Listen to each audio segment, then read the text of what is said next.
Well, welcome to our Monday night meeting. We do this twice weekly, Mondays and Fridays at 7 o'clock Central. If you'd like to be a participant, you have to be a member of Stunt Hangar and a current supporter, and that way you'll get to see the link. And you go to At the Bench and click on the link, have your camera and microphone enabled, and come on in. Hello, happy Monday. Yeah, happy Monday. Yo. Good evening. That's Mark. Usually Gary Sinclair's in first. We'll see who pops in first this evening.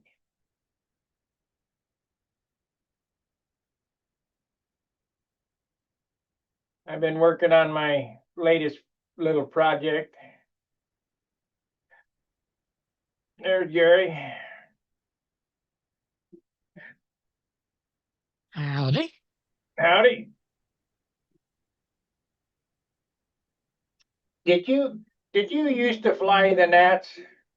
No, no, I never flew competition at all.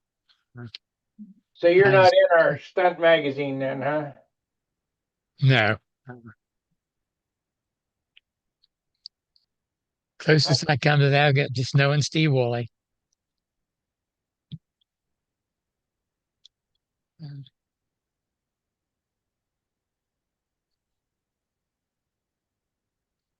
I'm really bummed out Charlie Reeves is gone now. That means Alan Brickhouse, Jim Lynch, and Charlie Reeves, which was the Paducah crowd, are all gone. And man, we used to have some good times down at Paducah.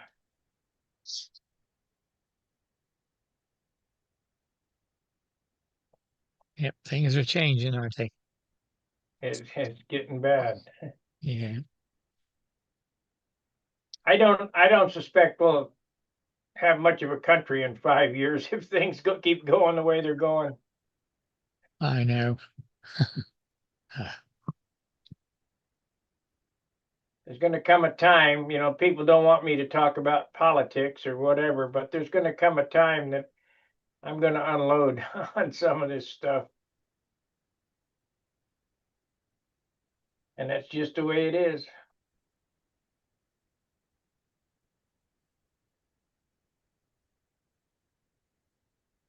Anyway,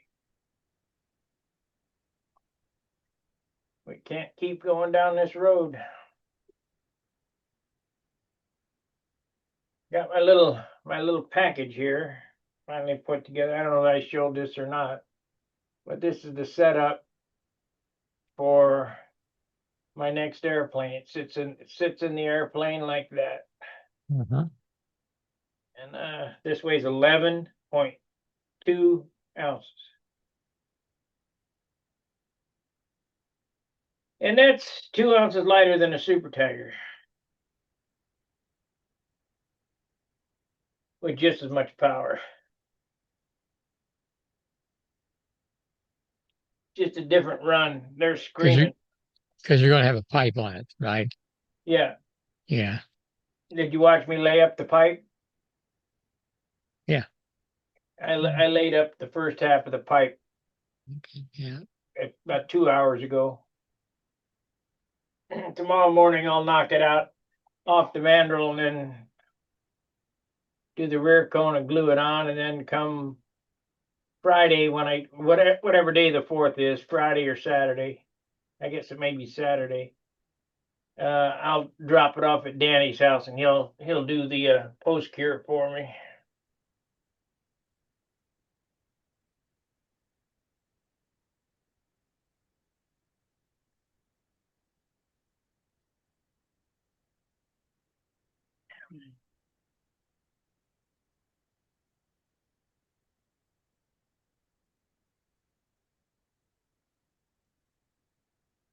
Yeah,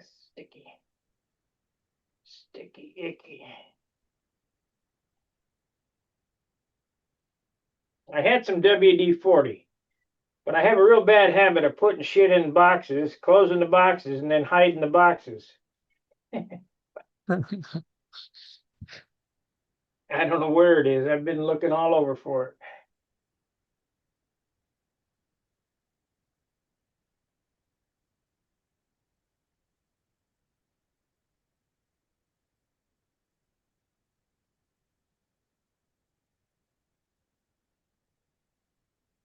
WD-40 makes it real good to take off glue and crap like that.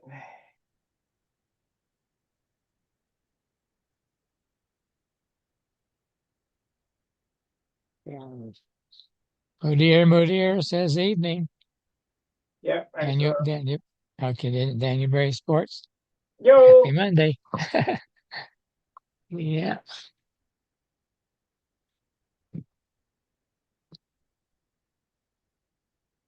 well, I wonder if we're up to 5,100 yet.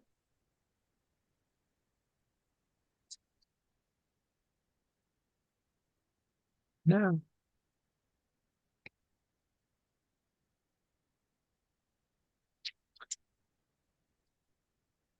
I wonder if we'll ever get to 10,000.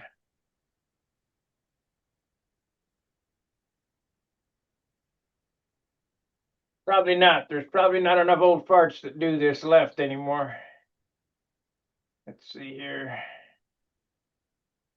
And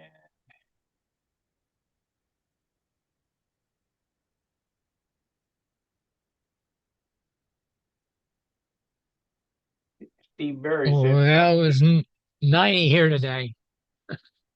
what's that? 90 here today. 97 here today. It's going to get warmer tomorrow and next day too.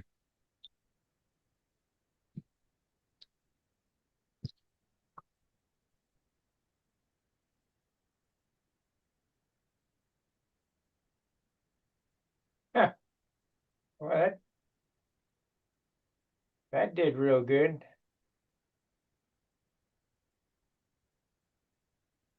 I wonder if that's for total time or just this month. Must be total time.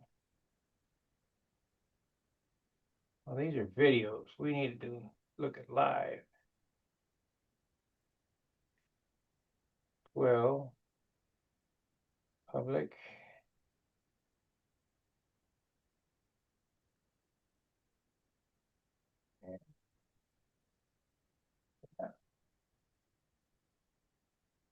And we're not doing too bad. Let's see here. Four, four, four, four, four. Let's look how many members we got. Come on, guys. You can subscribe. 5,099. I still need that last one. Oh.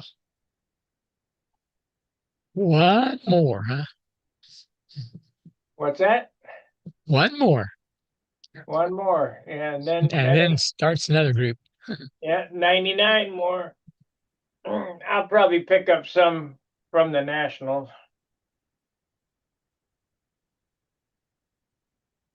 Except I'm judging and I won't be able to video. Are you coming? No.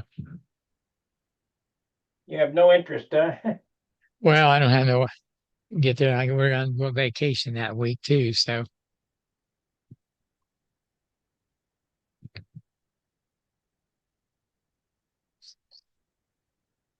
No way to get there, huh? the only time I was there, we was just vacationing out that way and saw the sign. So, oh, let's go over there and see what's going on. But it was in the afternoon, and I didn't see too much flying like the helicopters. So we went watched them a little bit, and then had to leave. But Well, then you weren't there during the control line nats because they don't fly helicopters during our week or our month or was whatever. it okay? Maybe that was it. Yeah, They I just happened to run into it here and saw their sign. Oh, we're going to go fly see. they fly RC Combat and RC Scale and Pylon when during our week or month or our week. And then yeah, I've never seen helos there. That's all I've seen is RC Combat, RC Scale, and RC Pylon. Oh, giant scale. No, I don't think so. I think giant scale's after us. They use the Yeah. LPAD for that.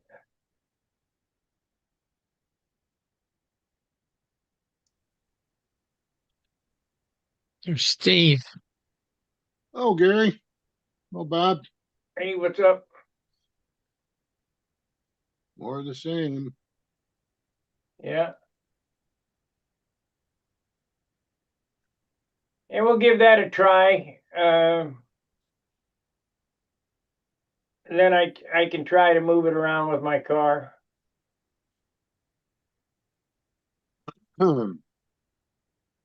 You mean like for the way back? While I'm there, I'll try to move it around. Oh, okay. Yeah. Then you'll get an idea how it goes.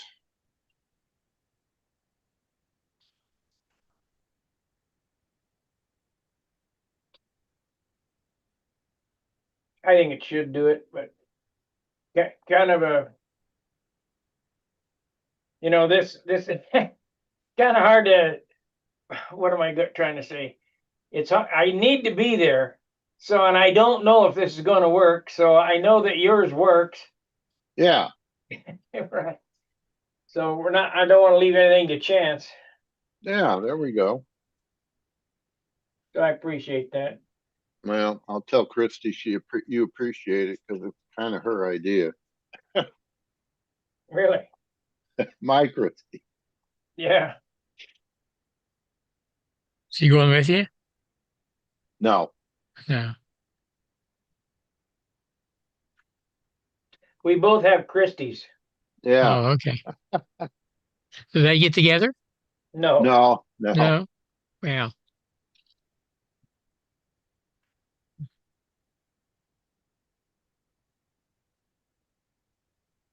They got a couple of chats. hmm. Daniel Barry says, hello, peoples. Happy Monday. Mo dear says, evening.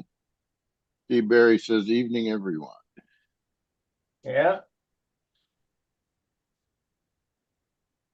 We got 17 watchers and 3 thumbs up so far. Oh You yeah, I guys, better get my thumbs up here. yeah, you guys are falling There down. you go. There you go. Yep. Got my thumbs up. Oh, Phil. Hello there. What is happening? Oh, I didn't see this one, Bob. Playboy Continental Trophy trainer Minato. Yeah. I'll have to watch that later. It just gives a little rundown of the lineage of that. Norm Whittle was a member of Lafayette Escadrille, right? Yeah, I think I vaguely remember that. He used to fly here when Emil was here. Oh, Emil, okay. Emil punched Norm. Emil punched me. So Emil punched everybody. Oh my. He was a big old boy too. Oh, Anyway, really? oh yeah, he was squirrely. Hmm. Uh, not real bright. He had a 57 Chevy that was yellow on one side, right down the center, left to right. Yellow on one side, blue on the other. Huh. And How did he do that? he just painted it. Oh, he painted it that way. Okay. Yeah. And That was he had his toolbox. He come up to the motorcycle shop. He had his toolbox sitting on his hood. He went around the corner and that toolbox slid across the hood, scratched the crap out of it right into Oh, the street. Pow, tools everywhere. oh my. Emil Kedro. Yeah, Dan McEntee's got some stories about Emil too. Oh yeah. Yeah, when I was in oh wow, high school, I had a Ford Torino. It was red, but I had a yellow fender. No, this whole side of his car was the whole car. Oh wow. And it was a decent job because he painted. He did it in his driveway or whatever. Oh. That's so that the cops couldn't tell whether it was a yellow car or a blue car. Oh, I see. Yeah. Okay. Now I get the logic. So that was two-tone the wrong way, right? Yeah, Right. Yeah. stupid, absolutely stupid. But that was Emil's forte. Idiot. Oh, Phil, Hello there. How's everybody? doing good. Pretty good. Looking forward to the net. Yep. Yeah. And so Mike says hello, everyone. I hope Joe can go up there and do what he's been doing so far this year, just dominating. Who? I talked to him today, and he's not going to take a classic or an old timer, so he's just going to fly one event. Who? Joe Gilbert. Oh, Oh, Gilbert. He's not flying in open. He is flying open, but he's Oh, not going to okay. fly old timer classic. Oh, I see. Yeah, it's too much. Well, a lot going on in one day now. Yeah. If he wanted to do old time and classic and profile, it'd be tough. Even if you only use one plane. Yeah. It's like Joe could probably do and win them all. Yeah. Well, he kind of did that at Rodak, didn't he? yeah, with his Cavalier. Uh-huh. He was having some trouble with the new electric one though, right? Yeah, Joe's got an electric plane. yeah. Yeah, Oh, he my had it at goodness. Rodak. He won with it. But, but I did not know he had one. Yeah, he did another big blue kind of airplane. Same Oh, color. that big something Baker MB5 stand way think- off scale, Martin Baker, I think that's what it was. and it's electric. I'll be darned. How about that? Yeah. Well, I've said for many years, if you find a light brick, put lines to it and a 049 on it, Joe can fly it. He's the darndest handle I've seen. I mean, there are other guys who are better, but I've never seen any of them fly old time classic or profile. Joe can fly all of them just back to back and do well with all four of them. That just amazes me. Hmm.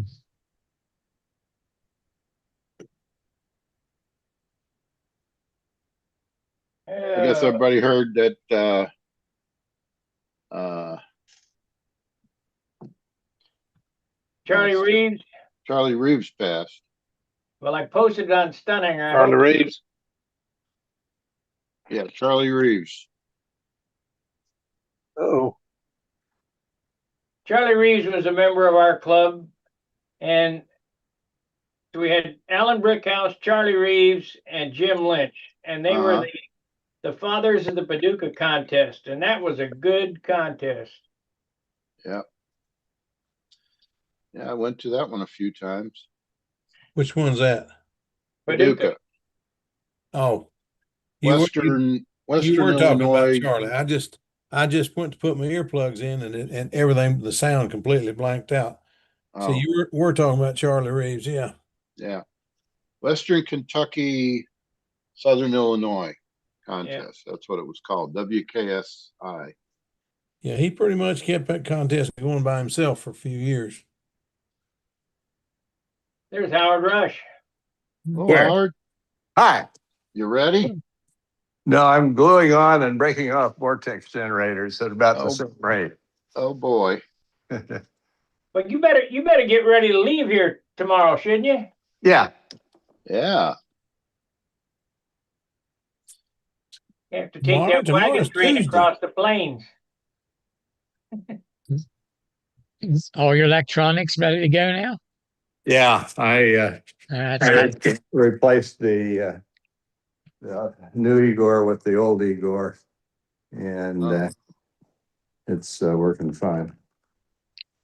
So you made that flap thing where it tells you degrees. How many degrees of flap did you use? I don't know. I think the sensor was slipping because the calibration, I calibrated it twice and the two calibrations didn't match and don't seem to match what the data came up with this, but it looks like about 27 degrees both ways. And that's what Maybe. you're using in a flight? That's over the course of a flight. Yeah. And I figured about 12 or 13. Well, keep figuring because I don't know yet.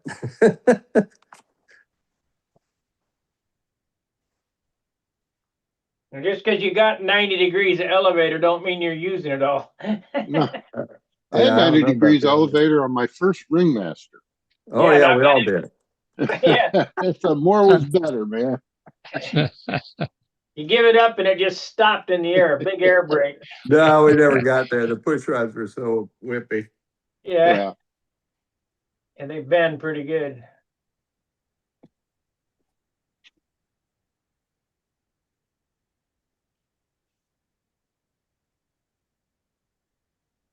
Yeah, I remember my Ringmaster with a wimpy push rod until I got a big baby diaper pin, and I cut the ends off it, and I stuck that loop around there, and then stuck it in the fuselage, glued it in. That stopped. Oh, That stopped that. Yeah, that would do. That would work. There's mhm. John. Oh, John. How y'all doing? All right. You survived? Can't brag, but we're still standing up, still upright and looking down at the grass. There you go. Beats looking at roots, right? Somebody thought you were Doc Holliday. Who? Me? Yeah, I can't remember who it was. But they asked me if you were Doc Holliday. No. Well, what we got in common is a beard. Yeah. Yeah. I haven't seen him since, God, about think the Doc's 18 Nats. I think Doc is, I'm not sure whether I'm older than he is or he is older than me. I think he might be a little older than me. Well, you're both older than dirt, so. Well, that's true. But look at how many secrets we know. Last time I saw Doc Holliday was at VSC. That's the last time I saw him, too. I think I saw him at the 18 Nats. He had a he had an Aries that he Oh was yeah. flying. Classic, yeah. I feel so bad for the guy. He wants to do things. He can't. There's a lot he can't do, but that he can do, he wants to do, but nobody will drive him to go do it. Oh, He's stuck. His kids won't drive him. His wife won't drive him. oh, that's too bad. Yeah, they took away his license, so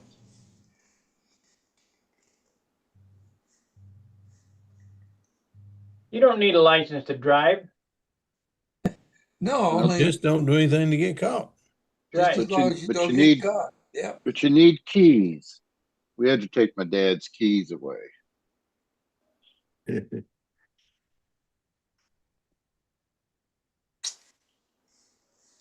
That wouldn't stop me. No, probably not. Ha! You don't need a key on a Harley anyway. I can use a feeler gauge to get a Harley started. There you go. 40,000 quarter-inch wide feeler gauge in the old Harleys. Stick it in there and jiggle it and start right up. Hmm. The new ones have a barrel lock, but I know the secret around that. Especially, You're a dangerous man when you get around Harleys. I tell you. yeah, especially the dresser. There's a release button underneath the lock, and you push that release button and pull that thing up, and then stick a screwdriver down there and undo it. About 10 seconds to get going. Except for, and I know the code for that too. They got a maintenance mode on the handlebar switches. You know, they have wow. a turn signal security module in them, TSSM, And if the alarm is set when you move the bike, the lights flash and it kills the ignition. Well, you just put it in maintenance mode by a certain set of button pushes, and that's over. You overrode that. You keep this up, somebody's gonna come over your house and look for parts. Locks only keep honest people honest. That's Yeah. exactly right. Phil, you look like you're working on something. Who, me? Yeah, you. Oh, that catalog. Yeah. You writing a new Broda catalog? No, I'm just looking. Just looking, huh? I'm amazed how much some of the stuff has gone up. Oh, yeah. Well, you know, it's getting to be a one horse pony. Yeah. You know, I was most of looking. I was A looking at one-horse pony. I was what looking at what eBay I today. mean, I'm trying to say is that there's only one or two places that you can get everything. That one horse pony, you forgot the soldier, Joe. You don't get it, do you? Joe Biden said one horse pony soldier. Oh yeah, yeah. Yeah, Oh. okay. Well, now I know why I never paid attention to it.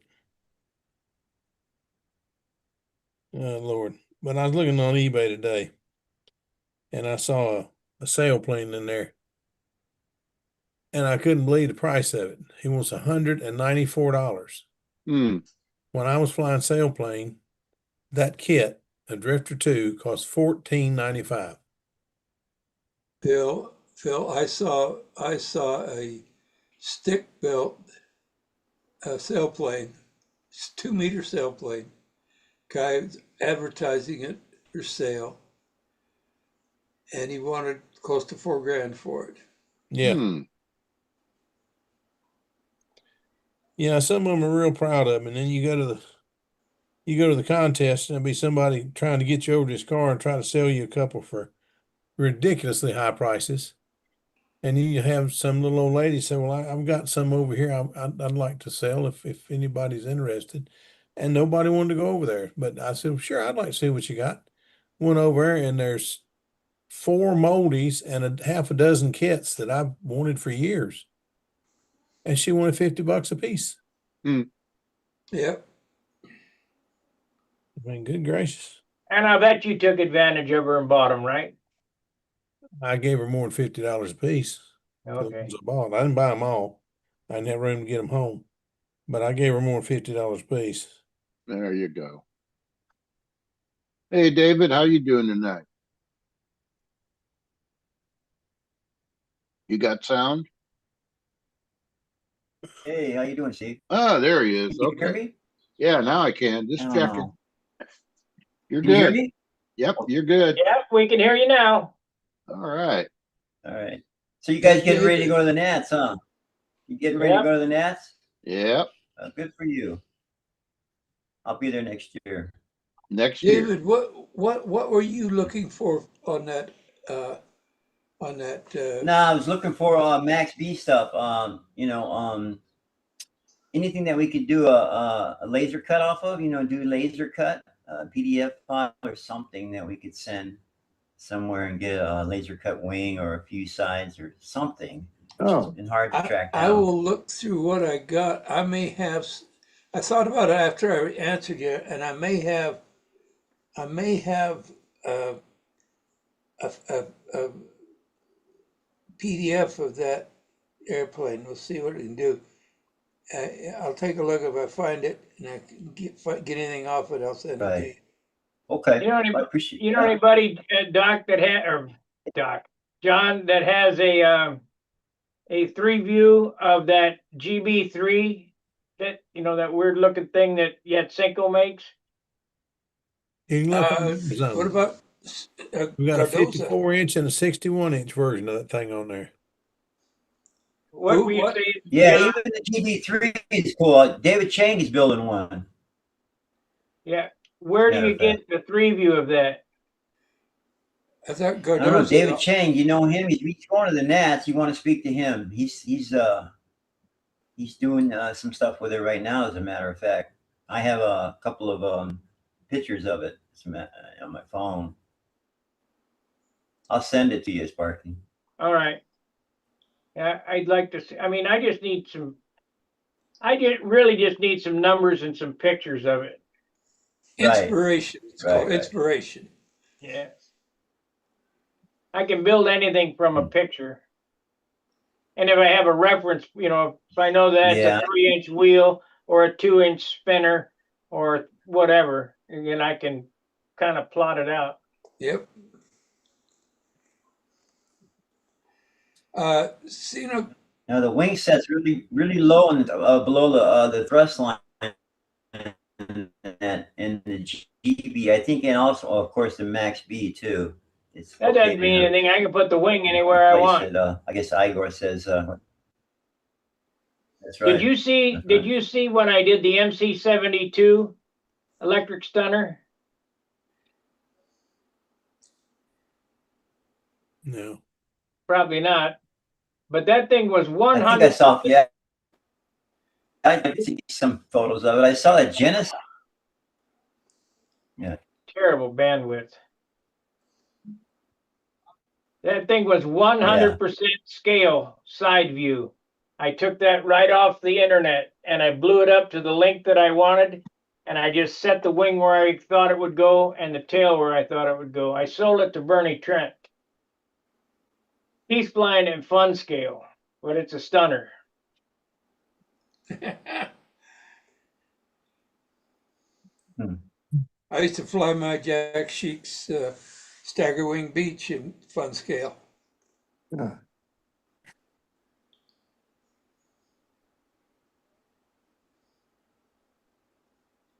Don't know why they wouldn't do real good. What's going on with the?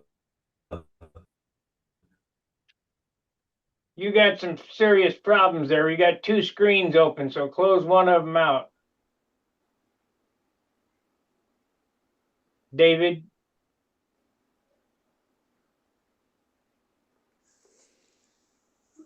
You got serious bandwidth problems there.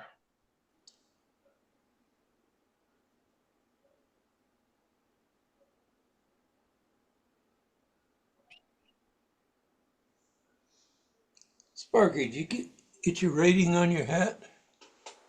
No. Oh.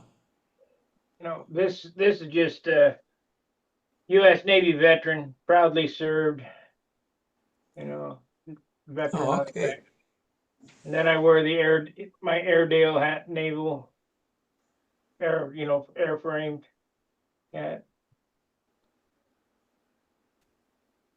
Did you ever see me in my? Let me see if I can post this. I'll have to send it to myself. I think I showed you guys. I showed it to Don. He goes, I remember those. Let's see here. Hey,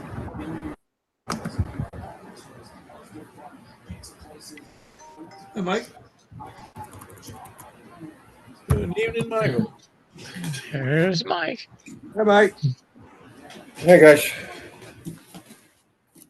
Oh, look at that stunner. That's one of them are high-speed stunners. Mm-hmm. Yeah, I forgot when I was putting these together last week. I didn't put engine restraints on them, so I got to do that. And they all need shutoffs too, so I'll be doing that too. Just 5 airplanes, that's all. You flying combat? No, Sam is. Mike's going to You're start. too old to fly combat, I think. Mike's going to start practicing on stun again here pretty soon. Oh, there we go. And you're coming to Las Vegas? You talking to me, Howard? Yeah. Yeah, that's the plan. Great. I got to get registered. I have been putting off registering. I don't know why, but Did you see the notice that they sent yesterday? Yeah, I did, and Okay. I need to do that before I leave for the Nats. I will get registered for Oh, yeah, I Vegas. wondered, why do you have to register so soon? But then I remember. It's a surprise, though. It's a surprise. Yeah, Oh, yeah, oh, okay. yeah. That's a funny looking fuselage you got on that, Howard. These things? No, the fuselage. Yeah, whatever they have, this white. Oh, that's a block of foam that I use to um, hold it in the carrying box or the Yeah, transport box. looks good. You fixing? Okay. You taking off? Or you gluing on or taking off? I'm gluing on and breaking off. The breaking off is not intentional, but I seem to be doing some of each. Hmm.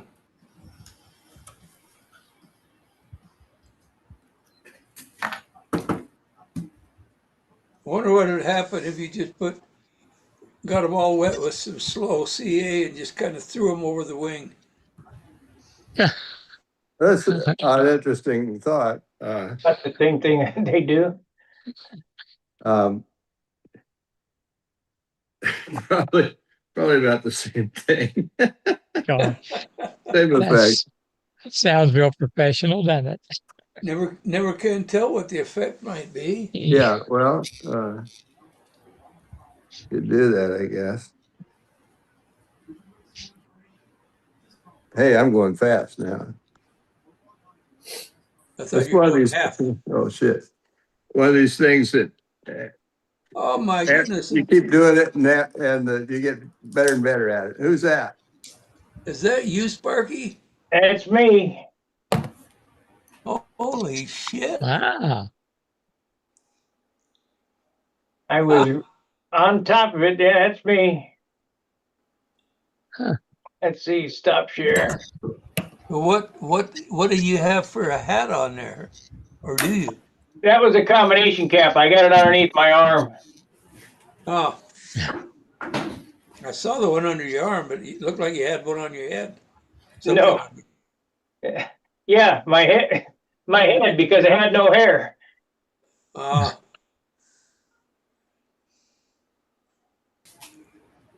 Is that your boot camp picture?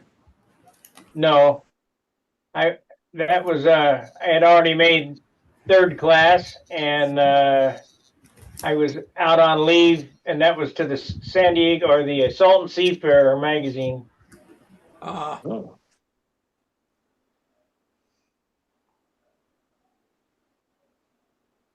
They did a little write up on me and all that. Local boy done good, or something like that. Yeah, but they didn't realize I was really a fuck up.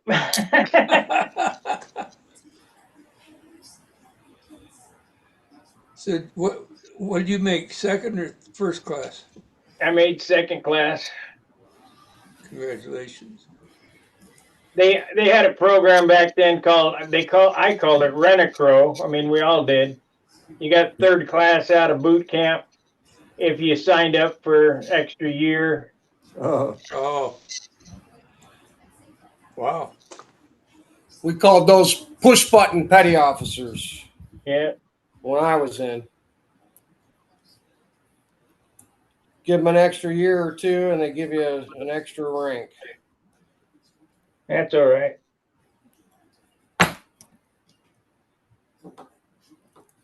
Well, I'd have took it when I was in. They weren't giving it in my rating.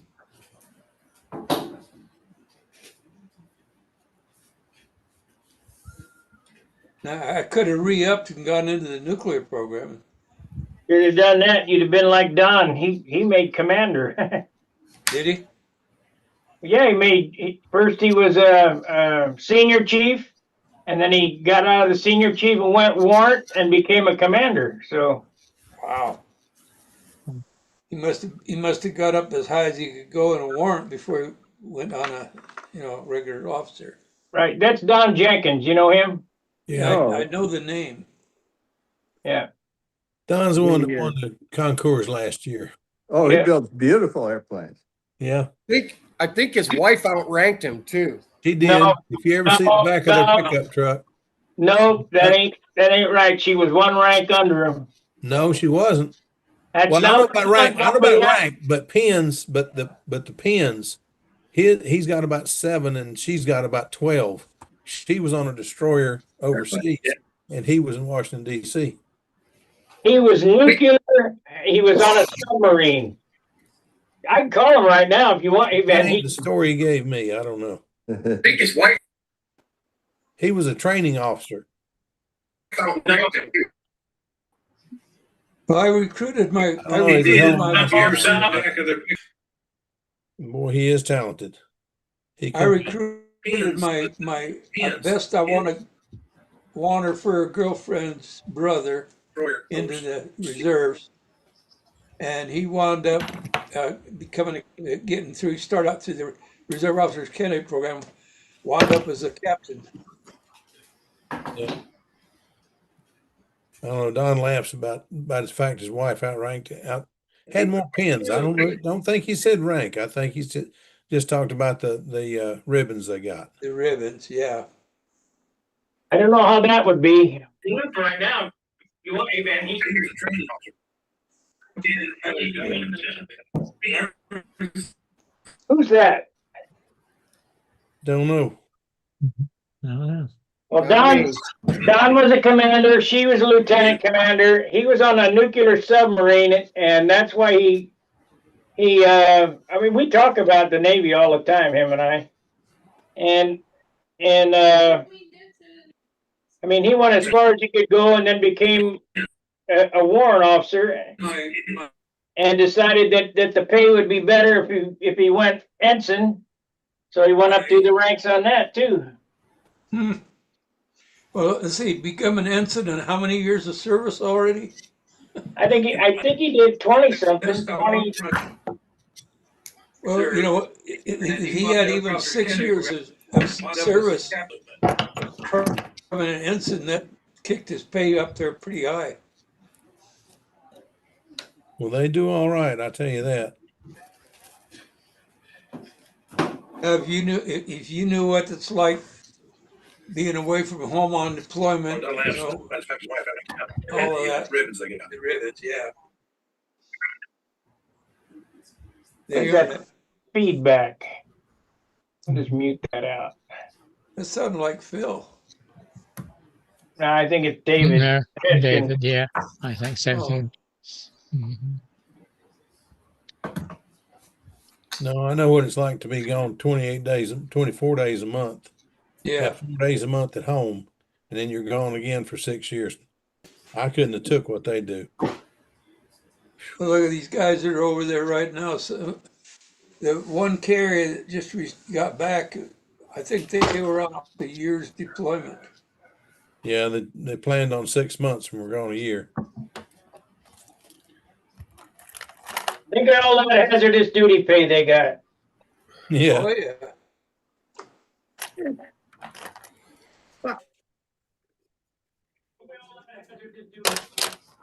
I still hear an echo. Yeah. Oh, that's a good one. Looks like there's 2 windows with Easkins in it. Yeah, but I don't know which one to boot. I mean, probably the one One's got video and the other one's got nothing. I don't think he's got video. I think he froze up.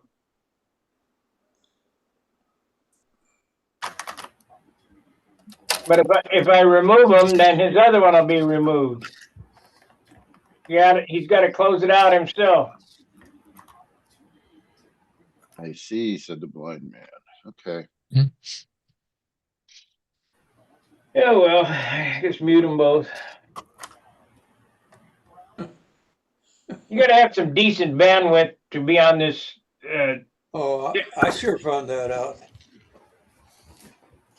I got rid of that service that I was on. They're still trying to bill me. I can't believe it. Oh yeah, they will. Well, I signed off the other night and I had the screen had barely gone black before it sounded like our house got hit. It was a tree across the street. But I mean, there was a tree there. Now there's 3 stumps. Wow. Hmm. Go across the road or across their yard or what did it hit? That's about 140 feet over there, maybe. Feet. Wow. It was enough so our whole living room lit up and sounded like the thing blew up right outside. And there was crap all over everybody's yard. It just literally blew up. Yeah. It was a tree and it became pieces. Must have been having a pretty stout wind. Oh, we've been having wind and rain, and thank goodness it's a night though. Yeah. I saw somewhere something Buddy Barbie had a post on something. I didn't get a chance to get over and look at it. I don't know. I hadn't seen Buddy since last Friday we went flying.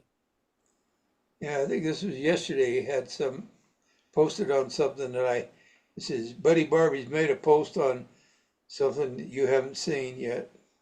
Yeah, I'll have to look at it. Hey, David, close out one of your windows. You got 2 open. And make sure YouTube is muted because you were feeding back.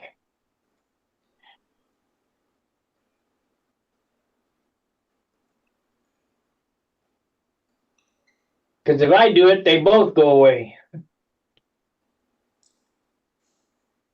Sparky, do you think you'd make it to Las Vegas? No. You're missing a good chance. I'm sure. If my dad was alive, I'd consider it, but he's gone, so I got nothing there. He's got friends from the area there. Joey Matheson's gone, so I don't have him no more to see.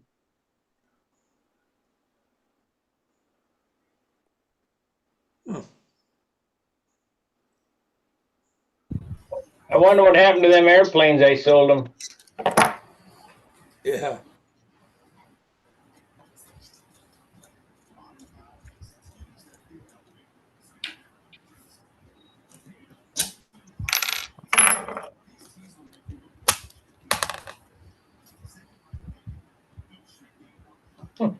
Joey was pretty ballsy. He sent me a packet of $100 bills in the mail, cash. Wow. Unreal.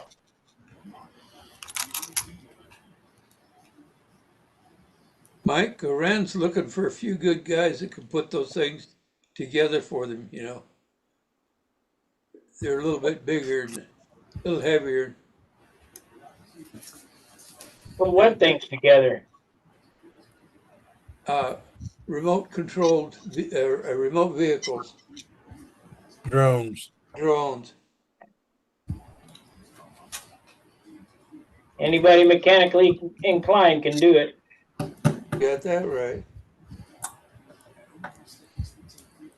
Don't take a lot of brains to bolt things together. Just watching him work there, he's got a plan and he knows what he's doing and he's just moving along like a production line. Who's that? Mike there, he's just. Oh, I thought you were talking about somebody looking to put drones together. I was saying there was a good opportunity out there. They're looking for people that can put them together. Of course, you got to live in a cave. I used to build model airplanes. That might be Yeah. useful skill. Oops. David, now you got 2 windows open again. No, I'm just gonna bail out of it, man. No, don't give up. Don't give up. You can beat it. I knew what I've overcome in my life. I can beat it, man. No, I didn't mean that. I know.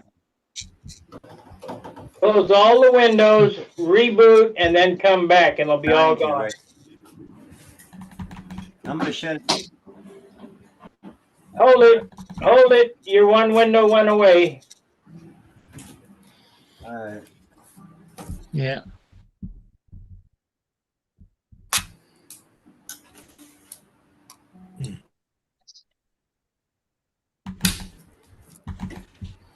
Okay.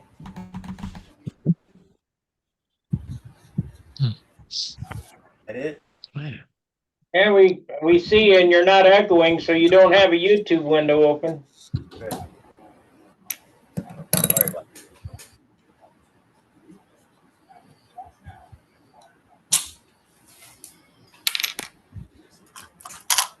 How far away from your microphone are you? Not too far. About 2 feet, feet and a half, foot and a half. Can you hear it? Yeah. Mm-hmm. All right. So you're not going to come to Vegas, Sparky? No. That's a long drive. Oh, yeah, that's terrible. Speaking to the choir, tell Howard that. He's got a long ways to go, too. I think Howard probably drives Yeah. as far to get there as you would. Takes me 3.5 hours. About 4 hours.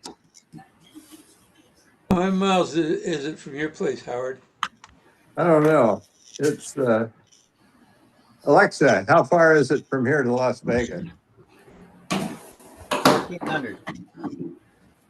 How far from St. Louis to Las Vegas? Alexa, turn on shop audio. 599 miles from St. Louis, Missouri by car. How many? 1,600. Oh, Wow. Alexa, how far is it from here to Las Vegas? Las Vegas is 1,076.7 miles away by car. Oh, This is 1 day's drive, Howard. well, a couple days if my wife was along. Yeah. Well, 1,600 miles Yeah, you're farther. in trucker days is 3 days, but I can do it in probably a day and a half. But that's a long ass drive. Bring Steve with you, man. You can do it like that, Sparky, but you'd be dead to the world when you get there. No, I wouldn't. Would I, Steve? You're on your Alexa, how far is it from here to Muncie, Indiana? Muncie is 2,341.4 miles away by car. 2,341. So that's a 4 day drive. Yeah. As a truck driver goes, but I can do it in a day and a half. Yeah. Paul Walker does it in a day and a half, or used to. He's he's older now too. How far is it from St. Louis to Huntersville? Huntersville, North Carolina is That's about only- 720. That's only 722. That's nothing. I did that in 1 day, easy. Oh, yeah.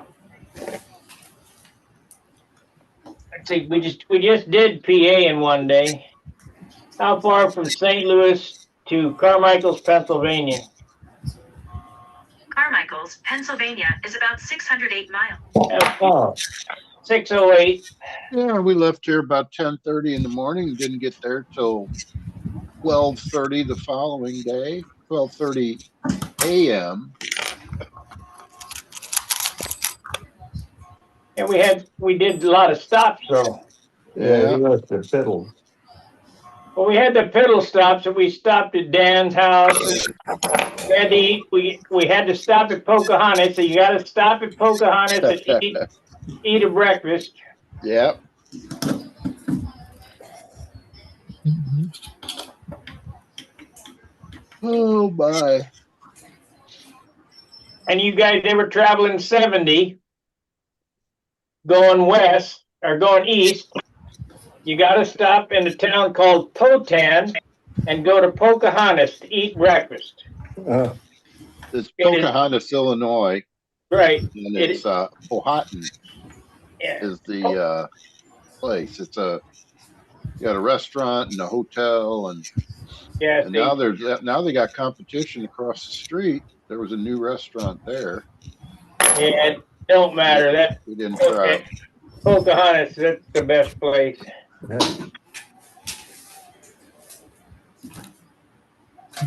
Neil Young song, Pocahontas. They got a ham steak breakfast that the ham steak is a half-inch thick. But you can get a whole one, the whole plate, and you get 3 eggs and hash browns with onions and toaster biscuits. You know, the small one's 13 or $14, and the big one's 19. But man, is it good! Making me hungry. I might have a picture of it.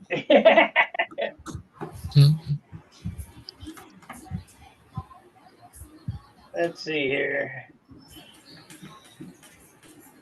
Photos. How do I get out of that? There we go. Yeah, they let us go 80 miles an hour in a lot of the West now. It's a little quicker. Hey, the good news here is that the fires are almost burning out now. Oh, They're still going, but Hey, John Miller, you going to Vegas this year? oh yeah, oh yeah. Good. You guys ever have problems with mayflies? All the time. Well, I had my first encounter with them last weekend. We were coming home from my daughter's house, and my pearl white car, windshield and all, was just black. Oh God! Oh, there it is. Must there be it me. is. Good gracious, that looks good.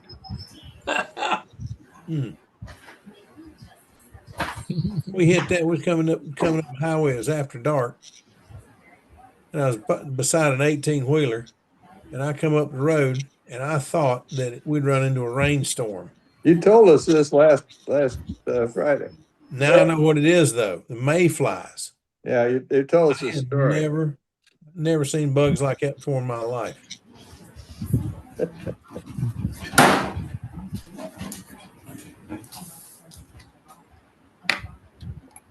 People fixing that same airplane over. Mike, what size motor is that you're working on there? 15? Yeah, Cyclone 15. John, you're funny. It's the 5th one, and I'm done after this one. Oh, cool. They're just They all all the look same. the same. They're all the same. Well, yeah, they're all the same color. We bought 50 of these things. Holy smokes! Well, and then come to find out, Sam didn't really like them that much.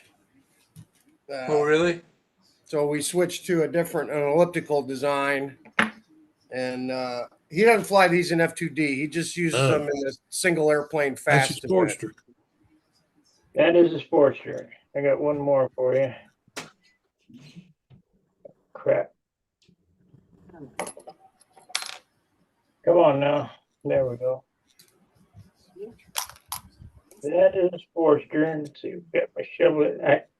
My favorite picture is kind of fuzzy. I think I showed you guys this before. Me with all the cheerleaders.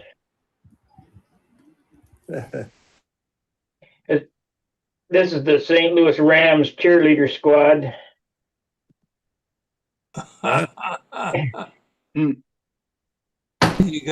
You got one on the VITCH seat. Yeah. Let's see. We go back this way, and then this is my shovel head. Oh crap!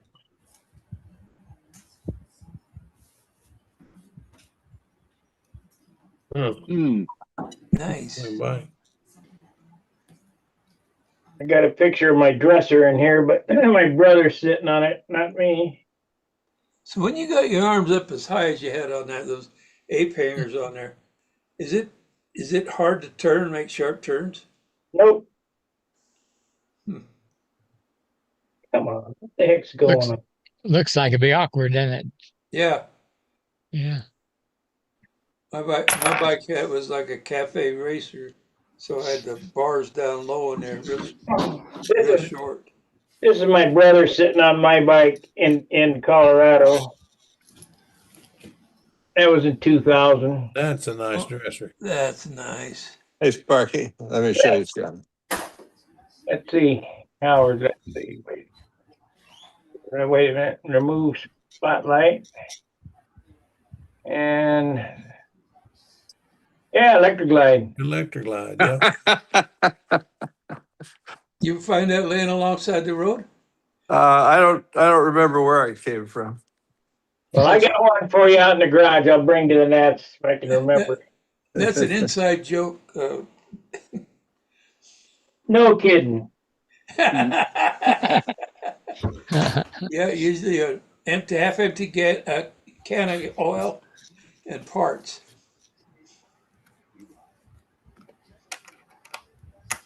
Hey, John, Yes, sir. how about you like to have a cafe racer where you get down low? Yeah. Trust me, your back would rather you have the ape hangers.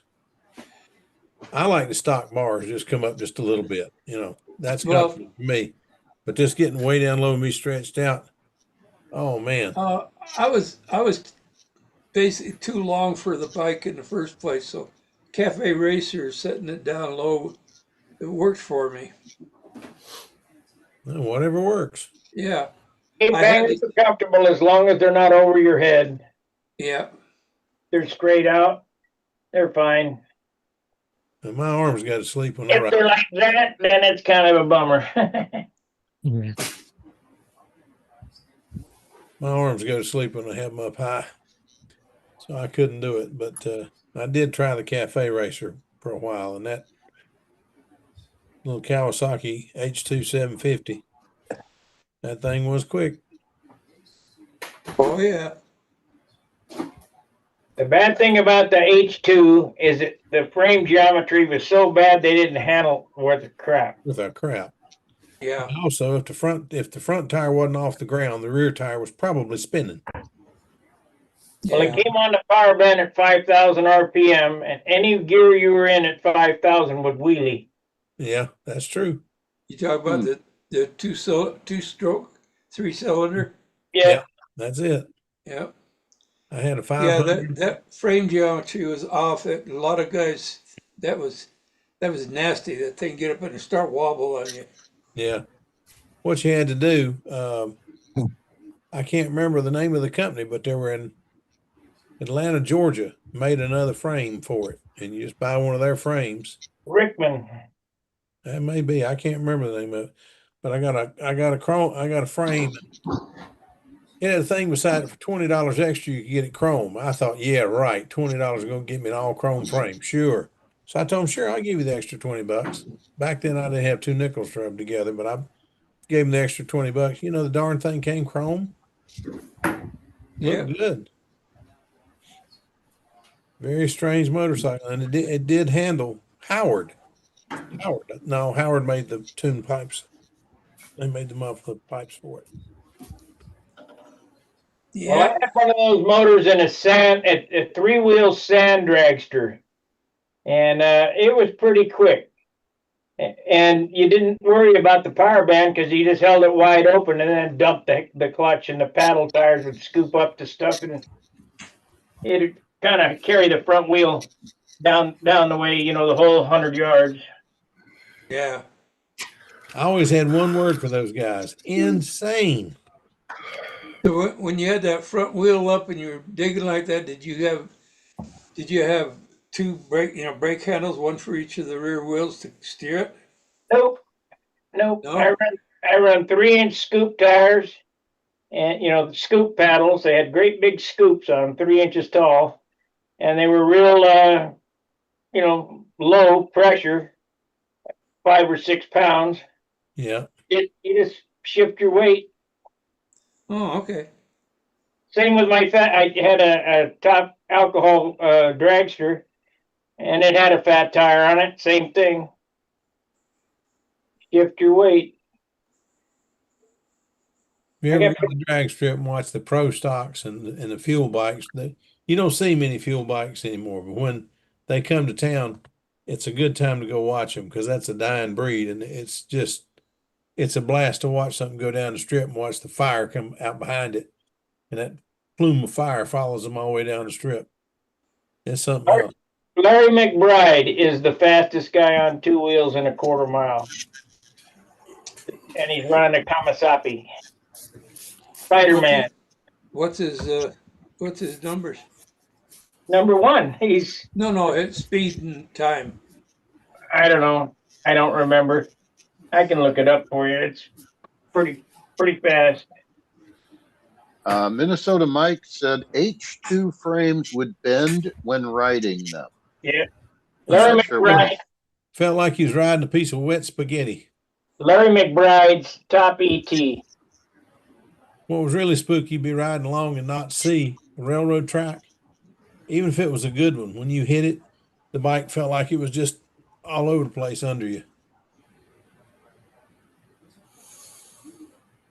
Took me to Facebook. Fuck Facebook. Larry McBride's Top ET. Find us on the web for Larry McBride's Top Ed. Yeah. Top it. There we go. Let's see, the Spider-Man, that's him. 574. No, that wasn't a perfect pass. 560s, yeah. He's running 560s. Wow. Wow. What's It's got to be a nitro bike. Does it have a speed on there? I'm looking. It's a top fuel. Yes, yeah, nitro bike. Yeah, that's Top impressive. fuel. More nitro. No, it doesn't have a top speed. Why? Let's see. That's top ET. Top speed for Spider-Man Larry McBride. 268.38 miles an hour. Whoa. In a quarter mile. Yes, it's 1,000 feet. Yeah. And you got to get that sucker stopped from that speed. Yeah, you got parachutes.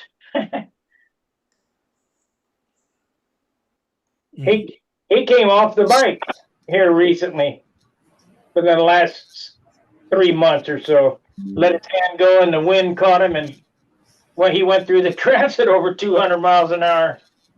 Ooh. Ooh. That's when you're really thankful you got a good set of leathers. Well, Hey, you had a good set of legs. Where's the Bearcat report?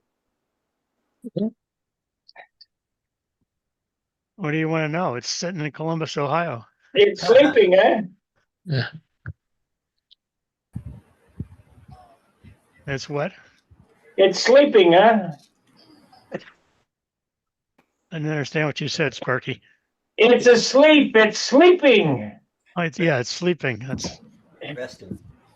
Hey, Mark, how far are you from where those guys got burned up in the firefighters? probably about 300 miles. About the same distance you are, I think. Yeah, about that. Western edge of Colorado. Well, I'd hate to have been in their shoes. That's a terrible thing to have you to realize is happening to you. Yeah. Doesn't happen very often, but boy, once in a while. Yeah. Did you see that it's had a B-17 crash? No. No, not another one. Yeah. Yeah. Which one? Which one? It's a famous one. What was it, Gary? I don't remember. I mean, I just Was it total or just a landing accident or something? It killed half the people. Yeah. B-17 crash. Okay, I found this on the web for B-17 crash. Check it out.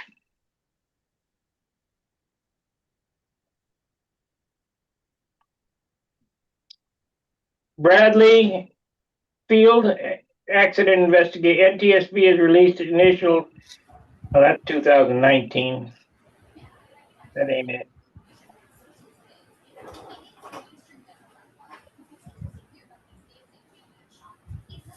What's 909?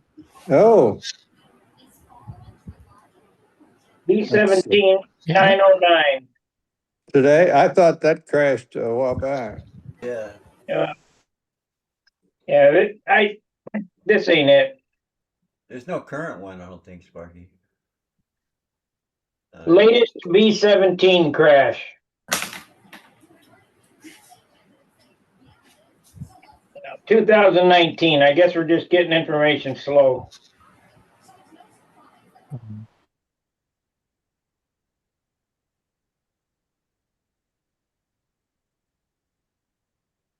Seven of the 13 people on board were killed. The aircraft was destroyed by fire. Yeah, that's it. I guess I just got my information slow. Only what? Years? 5 years is a long time. 7. 909 was the airplane that Walker's 2000 airplane was made for a copy of. Don Schultz did the nose art, and we were practicing near Boeing Field, and the actual real 909 came to town. And we went over there and bought out all their T-shirts and stuff. So we had their T-shirts for the World Champs.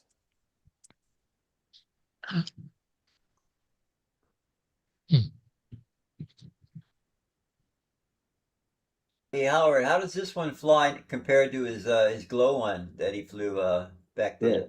That was 909. This one flies better, I think, the new one. Is the Memphis Belle a B-17? Yeah. Yes. Mm-hmm. Yeah, I got a challenge going for the Memphis Belle.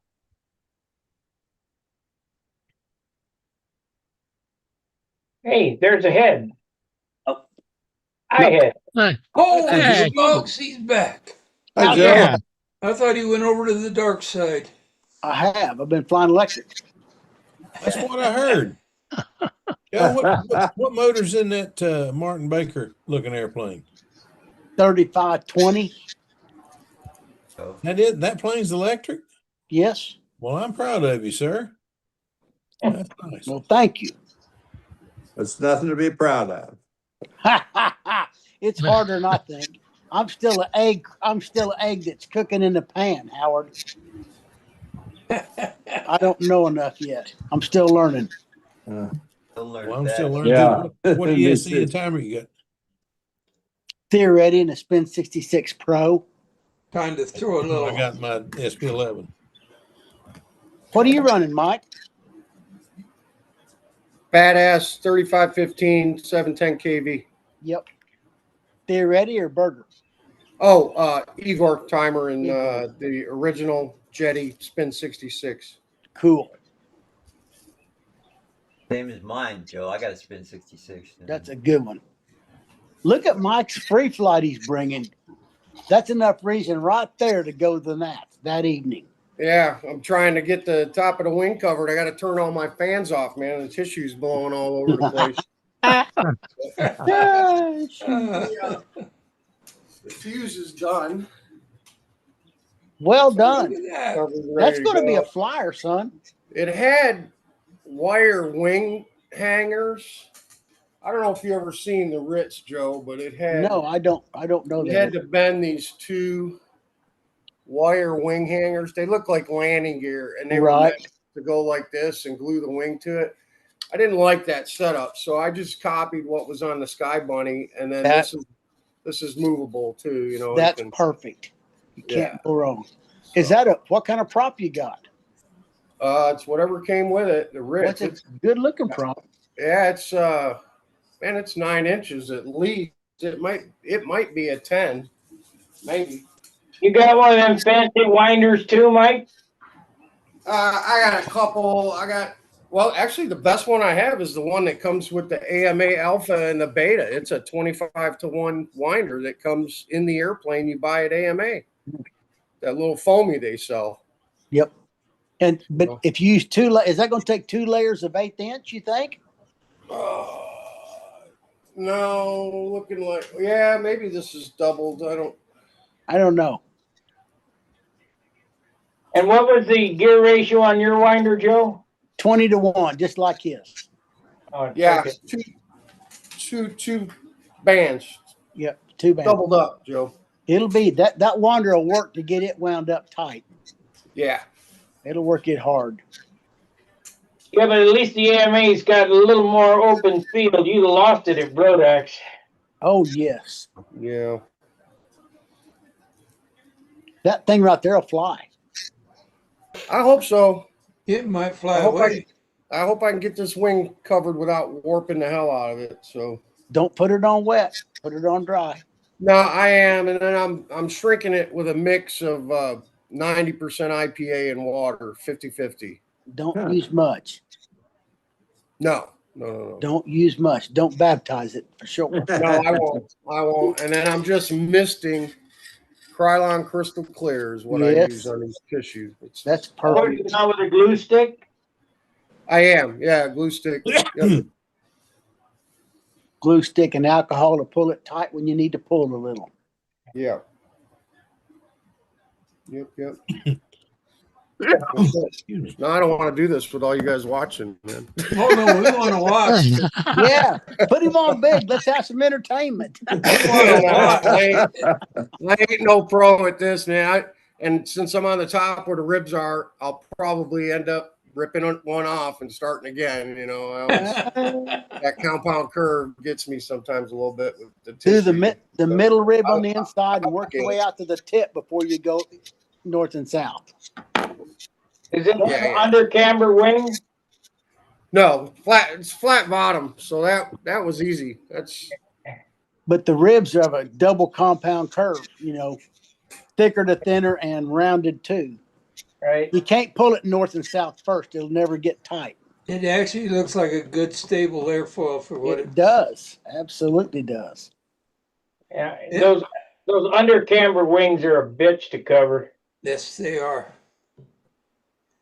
This thing, just looking at what he's got there, I mean, I'm not an expert on the darn thing, but that looks like I agree with Joe. That's going to be a flyer. That's going to be a flyer. I agree. Well, Mark, I've got your stuff loaded up that you need in a box. Good. Got some supplies. Did you get your patches made, Mark? I get my what? Your patches, your reinforcing patches? Yeah. Didn't I show that last week? Yeah. Well, you showed What's his the thing about, though? picture of something, but you didn't show the parts. That's all right.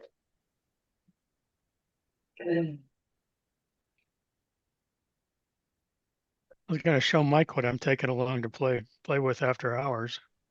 yeah. I want to see. I'm thinking Wednesday or Thursday, boys, but it could be Tuesday if everybody's not too busy after their first day of flying. Oh, boy. Look at that. You got one of those? Yeah, but look, Joe, he's got a modern engine that's going to run. Yeah, well, the engine with Bob Hunt, I guess, isn't on, but he was asking about this is a K&B 049 that was on it.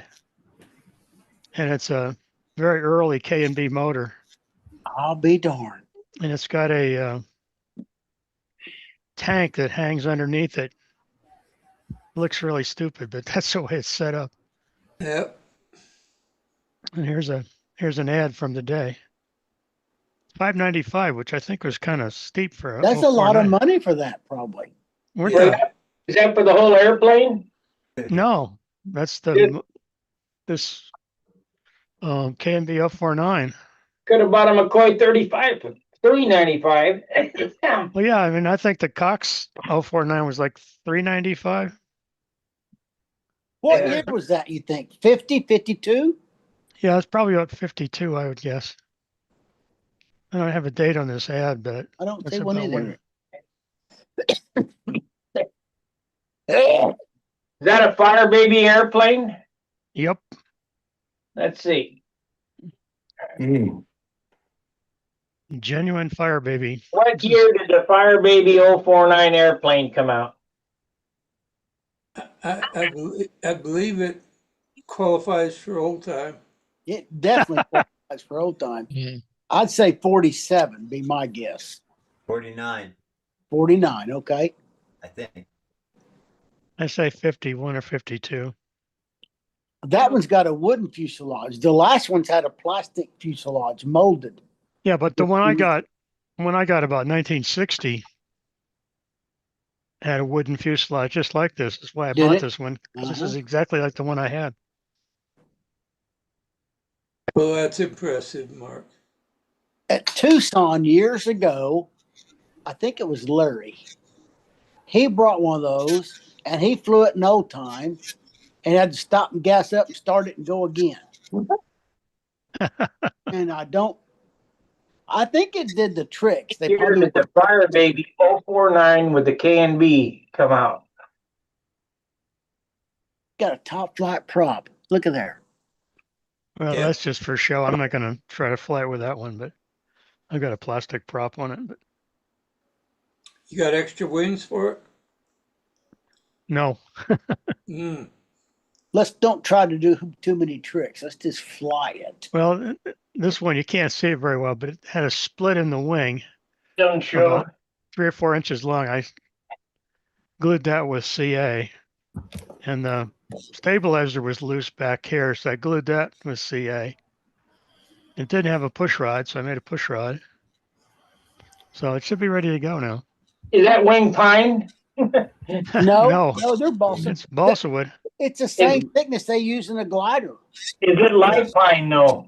No, it's balsa. Is it And Mark- functional hard? Mark, you probably already know this, but you only want to be about 2 feet off the ground when the engine quits on that thing. And they got the glide ratio. I don't set. know Maybe I how want well to. Maybe it I want to be. flies. Maybe I want to be on the ground. I think it's going to be kind of nose heavy, but we'll find out. Yeah, It looks like just it's be going to low be. when you get near the end of the tank, so it doesn't have far to go. You know. Yep. It was made in 1947. Fire Baby. Okay, I called it. Yeah. I couldn't find it on my phone. It kept sending me to YouTube and Facebook, and that's not what I wanted. Ray Arden developed and perfected the glow plug in 1947 with this development. But wasn't K&B part of Cox at one time? Nope. No, we were in Compton. Cox was in Santa Ana, I believe. Yeah, but why do they keep talking about the K? I watched one thing about Cox, and they talk about K&B. Well, I think don't know. I think there was a point where the germination began. One was working for the other or working together. That's what it was. Yep. The K&B guy, the K of K&B, whoever K is, worked for Cox, and he did something and started his own company. Yeah. Yeah. We need to have Bart here. Yeah, he'd know. Yeah. Larry Ringer knows too. Yeah. Yeah, he's the man. He's the Cox guy.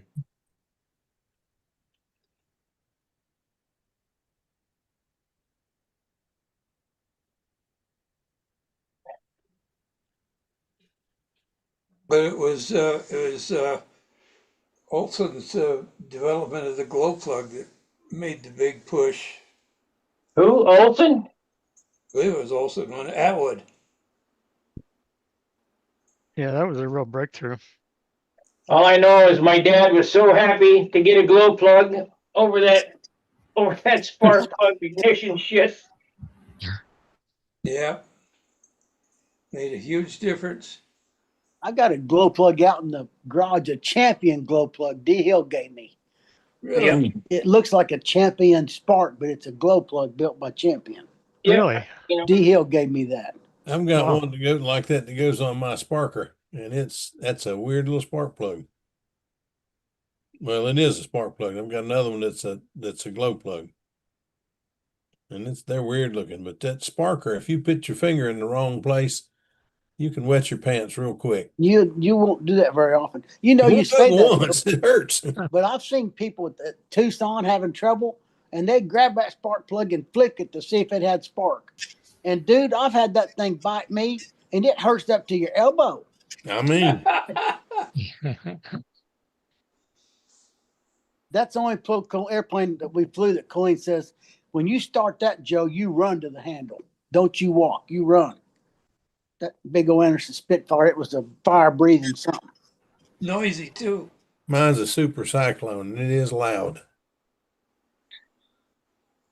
I think if I ever was to start flying old time, I'd be using my diesel engines just so I could stink it up a little bit. Wasn't Jim Thomerson flew them out of Dallas or Houston or something a lot? Remember him?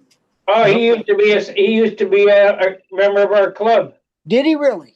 Yep. You ever seen him do overhead eights? No, I have, but I don't remember what they looked like. You know, his neck was fused. He couldn't look up. He would go like this. He just swing his hand around, and they were recognizable. He was a professor, some kind of. He was a bug guy or fish guy, I think. Fish guy. Fish guy. Yeah, fish guy. That's right. Well, he taught at SIU Edwardsville.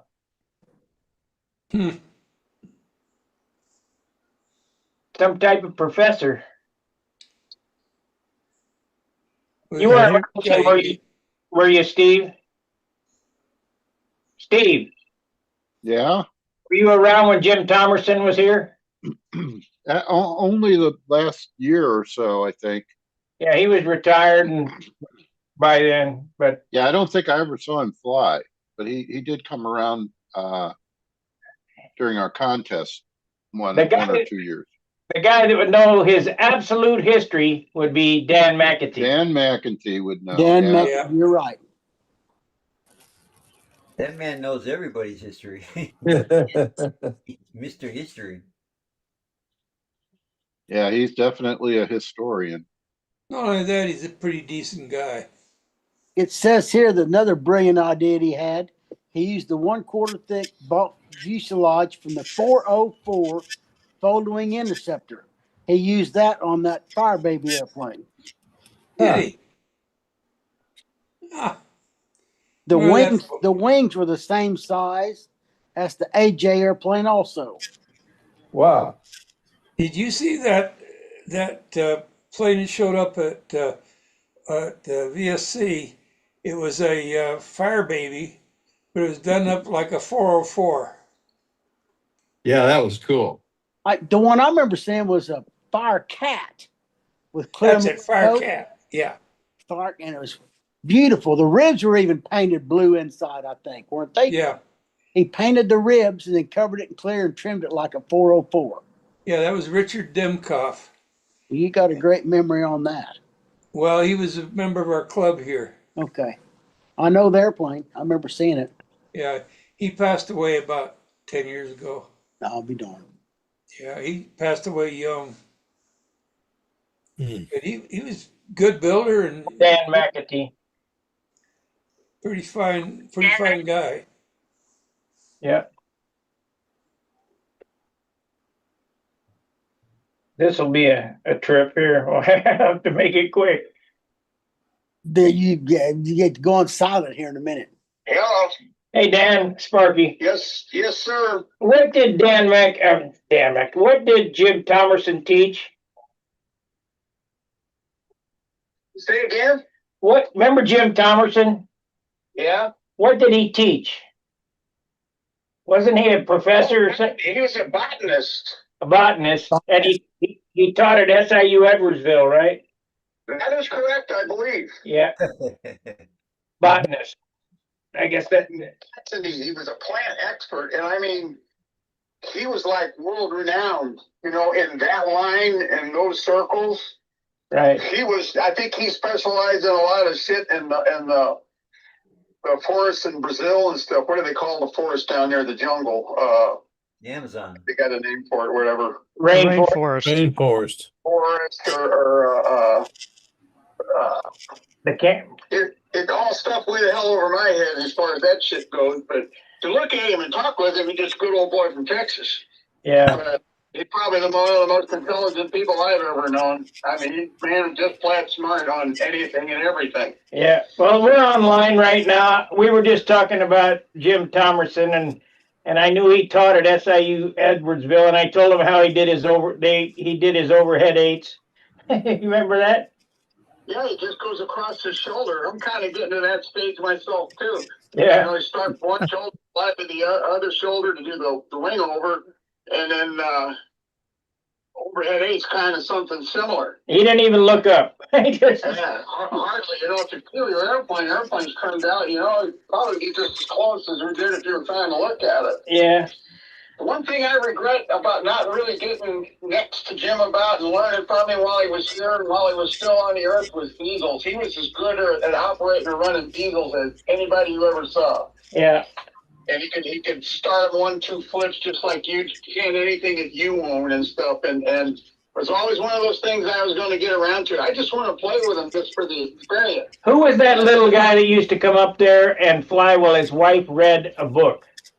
That was Jim Wilson, the same way. Yeah. Jim Wilson was quite known.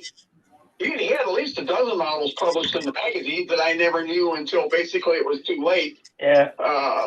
But he was very good with diesels also. But you can find a lot of his stuff on Outer Zone Plan site if you like small models and stuff like that's primarily what he did. But I think he did one sort of serious stunt model. It was called it had to do with, it wasn't very big, but I forget what the heck he called it. I'll find it. You can look under designers on Outer Zone under that heading and come up with Jim Wilson, or James Wilson is what he was published under and stuff. He had the license plate that said "Rip It," and that's what's on the wing of this one little half-A stunner. I got through Tim Pancic. That's how I knew who built that. I said, "Well, Jim Wilson built that. Yeah. Of course, I'll buy that. You know, good little airplane." Listen, I appreciate it. We're online on a conference call. I just wanted to check out Jim Thomerson. I appreciate you. And everybody out there in I guess you'd call that TV land or computer land or whatever you call it. I just don't have a setup to do that. So right. All right, Dan. I can help out. All right, appreciate it. Have a good week up at the Nets. All righty, you too. Bye. Bye. There was Jim Thomerson. I didn't know. I knew he taught something at SIU Edwardsville. I didn't know what it was. Botany is plant. Plant. I thought it was fish. I was wrong. There's my airplane box getting filled up. Oh, All right. Make him big, please. Let me make him big. No, I don't. You don't need to make me big. Yeah, I want to make you big. There, I'm big. Oh my goodness. Same old dog. Cool. So the wings go in next. Wings. Yeah, they go in eventually. Eventually, I like that. Yeah. Eventually. Don't forget one of them. Yeah, I got to finish breaking off the vortex generators and putting them back on. Really? If I broke my vortex generators off, it'd probably pull the paint off. Oh, these are itty bitty ones. Yeah. Why do you have to take them off? Yeah. Why did I take them off? Well, they were on with rubber cement and they were kind of crummy. So I took, but now I'm just breaking them off accidentally.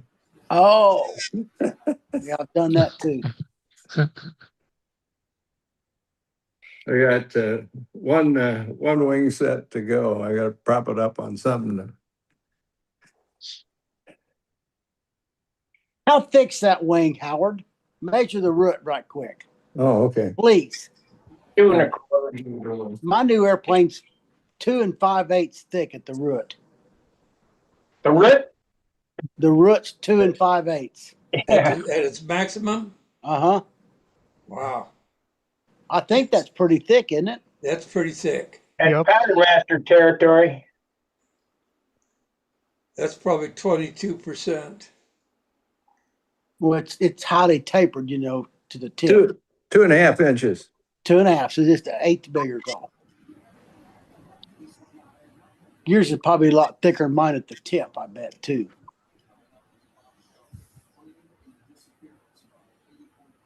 We're loaded pretty heavy for Barrett the Nats this year, Howard. How's that? There's a lot of big names going to be there. There's a lot of people. Yeah. Well, I can honestly say I wish I could be there just to go and watch. There's Yeah, I looked at the freaking way. list of registered. It looked like we had a pretty good crowd. Yeah. I think I counted 13 of the ones there's been in the top 5 in the last 5 or 6 years. Gonna be a shootout. Oh, I was talking about the total number. The total number's number is big good. too, sure, but there's 35, I know from last I looked. that's I saw a while ago too. They didn't even have Chris Cox on there. Yeah. Chris on there now. Okay. Doug Moon coming? There he is. Say what? Is Doug Moon coming? Yep, Doug and Steve both. We got moons out the wazoo. And Jake we got too. more moons than Jupiter. Jake's coming, I'm sure. That's funny. Is he bringing his world's plane? No, he's bringing his K10. I say that. I would think he's bringing the K10. I can't speak out of turn. I do not know what he's bringing. Jake's taking a PA 75 of mine back to Singapore with him.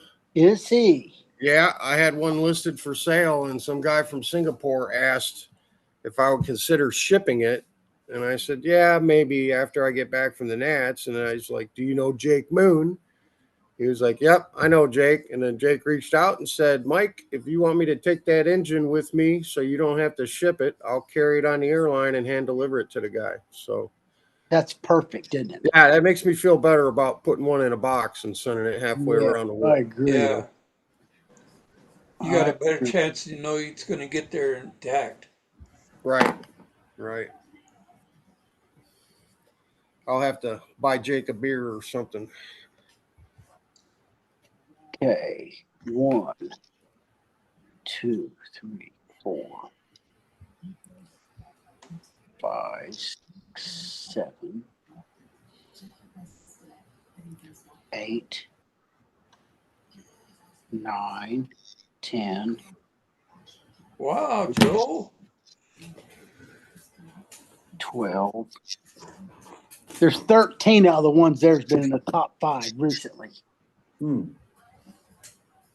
Yeah, Todd Lee's coming too, I guess. Mm-hmm. That was a kid that was hard to beat for a while.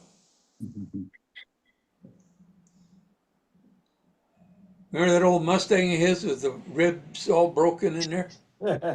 Yeah. And he'd still win. Yeah. I think he's flying glow too. I think. Pretty sure. Yeah. Well, guys, I'm going to bug out. If I want to go fly tomorrow, How'd the wing do? Show us your wing. I just did the center section. I didn't do the other two sides. No worries. Center's done all the way around. I'm going to let that set up, and I'll do the other 2 panels tomorrow. Sure. But the heat index here is like 112 It's after here too, 10 man. o'clock in the morning. But if I can get out there by 6 a.m., I can get a half a dozen flights by 7:30 and be out. It's still only going to be 80 degrees at 7:30. So I have to get my beauty. Is where you live pretty humid? Oh, yeah, dude. I feel like I just went swimming, man. I'm out here in the shop. I'm dying, man. I'm dying. Well, I have been all day. I packed a camper today. I pulled the camper out, put all our stuff in there that we need, and cramming every corner of it full that I can because I'm bringing so much stuff in the truck. I want to make sure I got room. But I was dying. I mean, literally, middle of the day, I'm out there cranking up a pop-up. I turned the air on, and I only raised the roof about 4 feet, just enough to be able to get in it. But it was still brutal, man. It was brutal. I was gonna mow at 2 o'clock, and I walked outside and I said, that grass ain't near as bad as I thought it was. I know, man. Yeah, I'm telling you. It was breathtaking here today at St. Louis. Oh man. Chris opened up the front door and I could feel the heat coming up the stairwell, and I said, God, it's about 30 degrees different. Oh man, I feel so lucky now. We've got a cold snap here. I had to put a jacket on this morning. How much fires you got? You got fires in your area, or are you out of that? Yeah, I got fires 30 miles or so away from 30 me. miles. Hey, Mike, when you go out there at 6 in the morning, is it dead calm? It is, yeah. Generally, tomorrow it's calling for 2-mile-an-hour winds at 6 a.m. Oh, whoopee. That's something. Yeah. Just be careful. Yeah. Well, Howard, that's pretty shiny. Oh, I liked it. Yeah. But Yep, it was fun. no. It's pretty lovely too. Is there a show Friday, or y'all gonna be in Muncie? What do you do? I guess we're all gonna be in. Well, you guys are gonna be in Muncie by Friday. I'm going won't to be you? in Muncie. I will be. I'll be there. Yeah, Muncie. I will probably try to start a show and let Gary take over like he did last time. Okay. So, Yeah, we're gonna leave early in the morning Saturday. Saturday. I'll see you guys Sunday night then. Cool. all right, so we're gonna leave early morning Saturday, so there will be a Friday show, and the Monday show will be run by Gary. Well, Okay. Sparky, will you be taping any of the events there? Any of the competition? I'll probably tape some, but I'm going to be judging, so I really don't have time for that. You'll be busy. Understand. And I don't think- you're entering classic, right? I don't know, maybe. Maybe on Sunday. Well, yeah, whenever. I'll tape I- Sunday. Well, I'll Joe's take- not flying, and from what I understand, Bob Hunt's not going to fly, so you might have a good chance. Yeah. Yeah, 0 flights for the year. That's okay. Get that first one out of the way, and the second one will be fine. But you know what? When I won the N30, I told Dan I don't want to fly. He said, "How come?" I said, "I haven't had any flights for the year." He said, "I just fly anyway and have fun," and I won. So you never know. Fly like you stole it. What did you fly? What did you win it? What plane did you fly to win it? My Viper, The Simply Blues, right? right? Sparky? Yeah. Okay, I'll be here Friday, but the Monday and then the next Friday I won't. So we'll Okay, be then gone. we won't have We'll a be- show okay. unless I can figure out how to sneak it in. Just keep your eyeballs peeled. Yeah, even if you just get on and say hi or something, maybe. Well, Well, the Yeah. appearance judging is Monday, so that should be over in time. Appearance Right. judging and pilots meeting. I think I'll be able to run the show. I'm taking my computer. I got the generator. And I'm using the phone as the hotspot. I think I can run it off that. Cool. Yeah, it'd be live Okay. from inside the trailer. No, I'll be sitting out underneath the awning. Yeah. You could probably do it from the pavilion on the L pad. Yeah. Not a chance. I'm going to hotel, he says. No, he's staying in the trailer. Oh, he is? Yeah, he's camping. Are you really? Well done. That's why I built the trailer. I got you. Yeah, he's got accommodations, man. It's nice in there. Well, that air conditioner ought to run you out of that burger. Yeah, it should. 6,000 BTU in a 5x8 spot. That's, I don't know, less than 5 foot tall. About You'll be taking blankets with you. Yeah, because I don't think it's going to. The long range weather I saw was only in the 80s. Yeah, 60 Highs. late 60s in the morning and 82 or 3 in the afternoons. Yeah. And taking we got one day where it's going to be kind of rainy, but I think the rest are going to be all right. I am taking an electric heater just in case, because I have seen it real cold at night there. Yeah, it could be. Yeah. No doubt. Just like I told Steve, take a jacket, right? You did. Always. I didn't use it, but I'm glad I would have been glad I had it if it had gotten any colder than it was. Yeah. Yeah. Yeah, I got Me more too. padding than you do, Bob. So. Yeah. I need to follow Len Burrell's lead and buy a set of galoshes for Brodak. Oh yeah, that'd be a good idea. What do they Did you call see wellies? They're called wellies. The wellies. wellies? Yeah, Wellington. Blanchard wore those 2 days while he's here. Yeah, We yeah. I flew was in the gonna. wet. Yeah, but that was great. I saw those. Blanchard was wearing those in the and it was damp and wet out there, and he Well, had no problems. I had to buy a new pair of shoes at Brodak. My feet got so wet. Yeah, you still got them, right? They're I still got them working. on right now. Right there. All right. Well, I don't think you're going to get to practice here this week, Bob. Nope. No, we're not here. I done flown all I'm going to fly till I get there. It's too darn hot.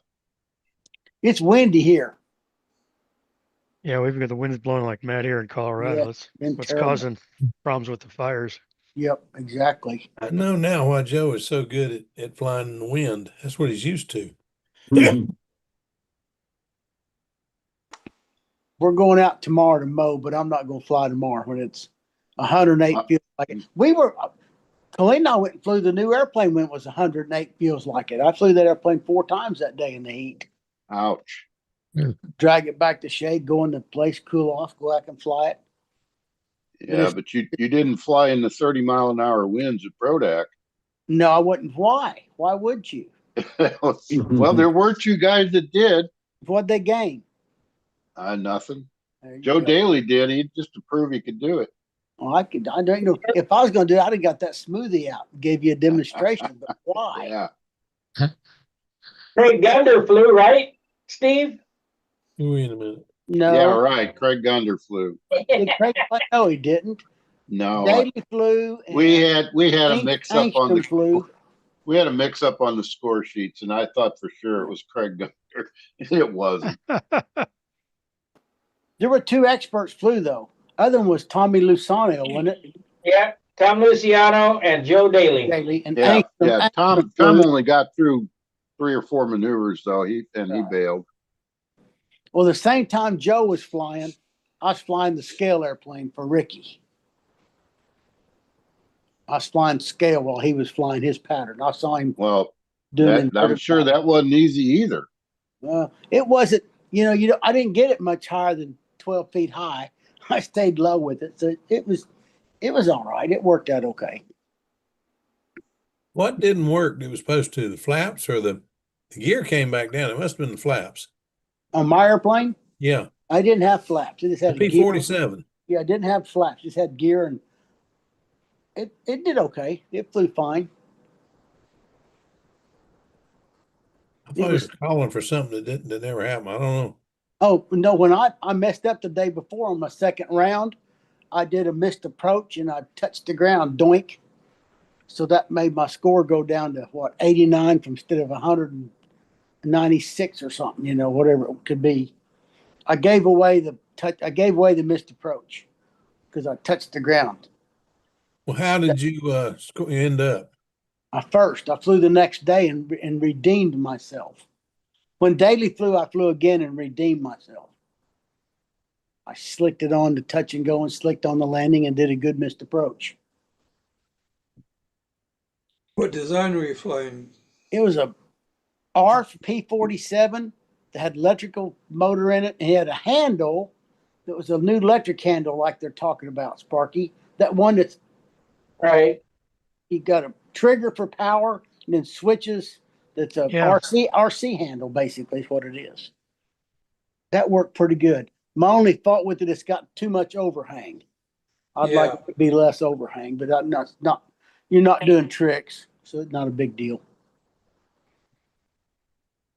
Yeah. Scales, it's got its issues too. It's fun. I mean, it's all right. But it was an ARF profile P-47. No, it's fuselage. I bet it was that big around. Yeah. Probably, it may have been a 56 or 60-inch wing. It looked like a top flight, which means it'd have been 60. It probably might have been. The gear going up and down, oh boys. When you put the gear up on an airplane and you're flying it on the handle, it looks really nice. We need one of them, Howard. Make the gear go up and down. It looks good. I don't know. I think it looks scary. It does. I can't handle the complexity that we got. That's me neither, Howard. But it sure does look good to have that gear go up and down. Yeah. I think Wiley had a Mustang one time. He did. Had a gear go up and down on He it. pretty did. good. He had the air system in it though, and he'd get about half flight through, and that air would start losing its compression, and the gear would start to lower, and get about half lowered. He'd be flying around. Didn't look good. No. Well, the electric gears they have now, I think, are tough enough. Yeah. But I don't know that a guy wants to drag. I don't think you could do it for an ounce a side. I'd have to do the math on that, but I doubt if you can do it for an ounce each side. No, you'd have to really. That's why twins work so well. And Cut, he knows. Hunt knows. Yeah, Hunt knows. Oh, yeah. There's a thread on Stunt Hangar about that recently. I'm not going to do it, but it looks really cool. I've been told that it flies a little differently too, a little cleaner. I can see that. I can see that. Use less battery. You can watch Bob's twin take off and the gear comes up lap later. You can hear the motors rev up because it's got less drag, and then the timer's dragging back. Well, I learned that. I didn't know this till about 3 weeks ago. I was flying that new airplane in the wind. It was blowing 12 gusts and 18 knots at the airport, and I was flying it. And I was going to whip it for the hourglass. You can't whip them. They say, no, Joe, I'm going the speed I'm supposed to go. Yeah. Huh?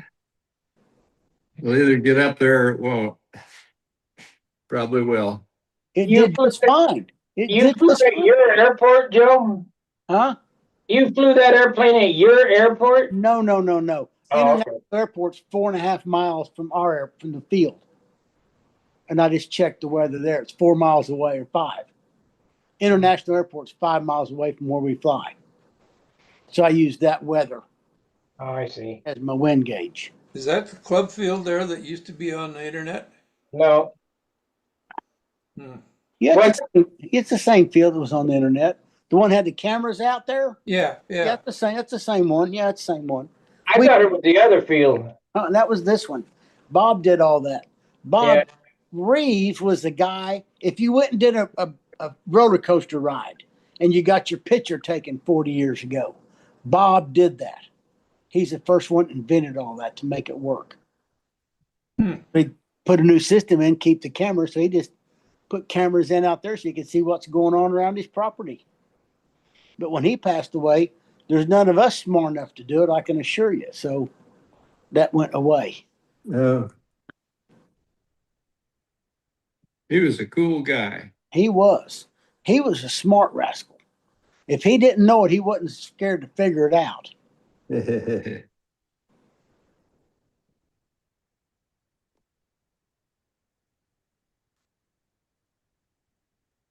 was that field that I crashed my jet? That was over by Jinx.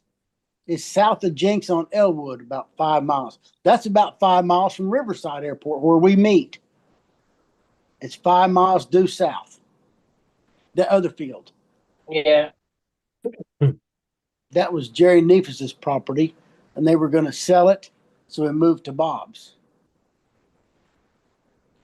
But that would have been in Sparky. That would have been in 2006, probably, that you were there. 5 or 6. Yeah. That'd be awful close. I still flying intermediate, so I bet it was 5. Or just moved to advance. All I know is that the wind was blowing so hard I didn't have a big enough handle and enough upline. It was blowing, and my T6 tumped over, and D Hill gave me a 0 on landing. And I thought, dadgummit, the wind's blowing 20 mile an hour. It tumped it over. You're supposed to handle that. Okay. I could have used a broom handle as a handle. Broomstick. It was pulling. It was pretty windy. It was blowing a little bit, wasn't that the year that they had a hurricane going on in Texas or something? And was D Rice up there that year? Yep. So was Moon and Yeah. Bill Wilson. Bill Wilson. That was the year I think they had the hurricane down there in Houston, and a bunch of them come up. We flew till 5:30 or 6 in the evening that one day to get Not all. me. Yeah. My airplane was in a pile in the back of the car. Well, there might have been more than a pile too, but we flew almost till dusk to get all the patterns in or contestants in. That was a good contest. It was. It was a big one, biggest we ever had, I'm sure. Doug was at our contest last year, wasn't he? Yep. I think he won. Yeah, he won. He won. Yeah, he was there last year. But I got me a Glauber Precision Aerobatics first place trophy sitting right there. Right there.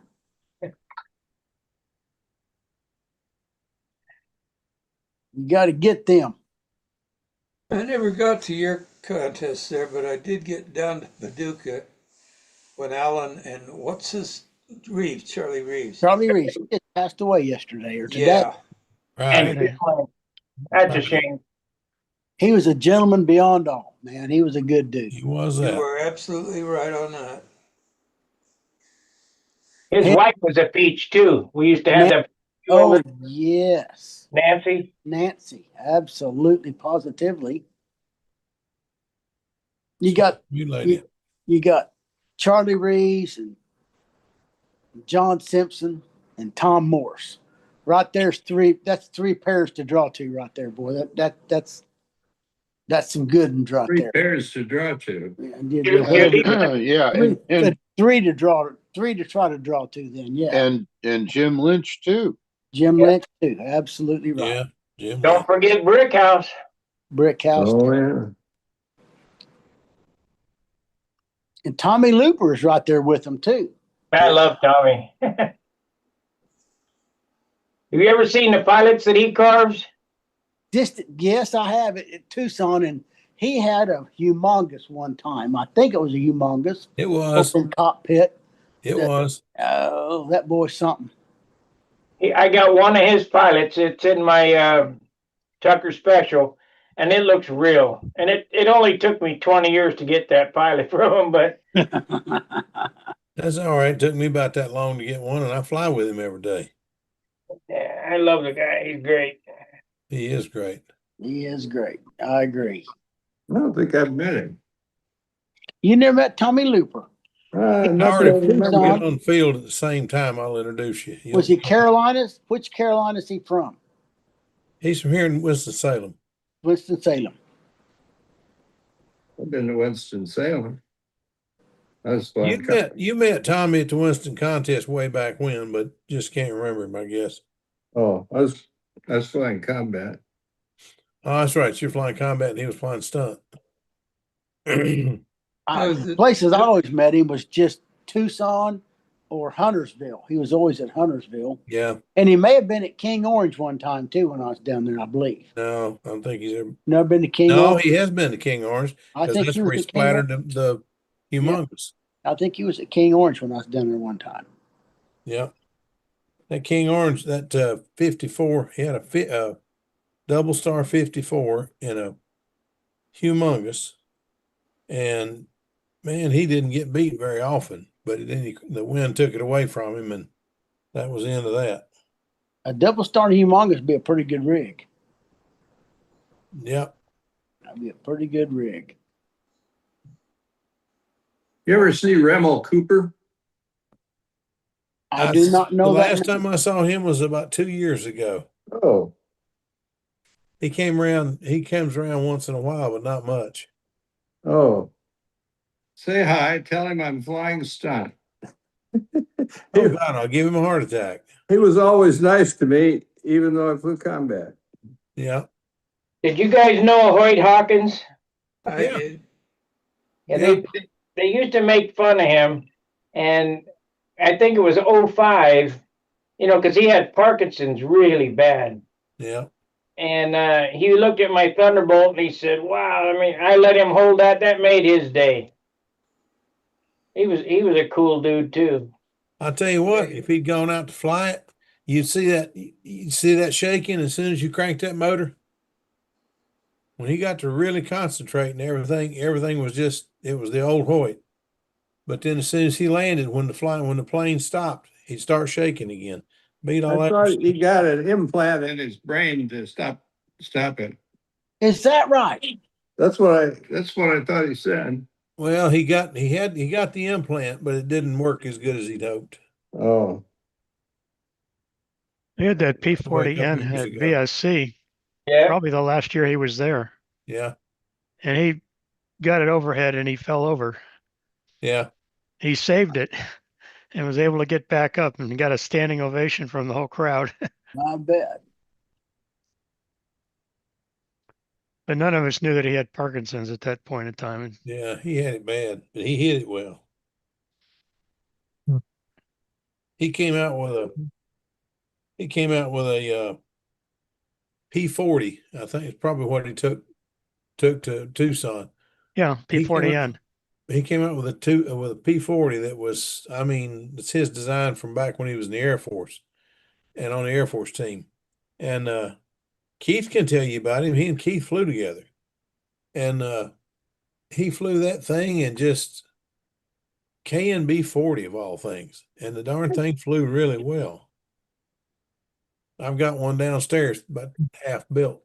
I'm going to finish that one of these days just for him. Now, I never met this guy I'm going to talk about, but you notice how much nicer and how much more calm the forum's been since Aviojet has went wherever he's gone. He's in the Canary Islands. He liked the foment things, I think. When I saw him build that airplane, he turned the ringmaster into I don't know what the hell it was, a profile into a full-bodied airplane with stick and peg and all that crap that he was doing. He wanted big money for that too, but his airplanes look really nice. They did look good. Yep. There was a super ringmaster at Brodak. I started to buy that darn thing. Wasn't it? You could have got it for $50, I bet. Yeah, he wanted 95 and he wouldn't come down when I was there. Oh, But okay. I didn't know. later in the week, he wouldn't. He may have sold it. I don't know. I don't know. I got me They a had it kit. just, I've never seen but one or two of those in my life. I got me good. two kits of that, one full one and one that's been picked over. Because I wanted that was the second big airplane I ever built, and I enjoyed flying it so much. And I'm going to try to see if I can build one light enough that I can use it for old. Well, I don't know if I can use it for old. Well, you know, Tommy, classics, all I think. Yeah. Mark Gerber, I got this. Uh-huh. Yeah, this is a brand new BG 60.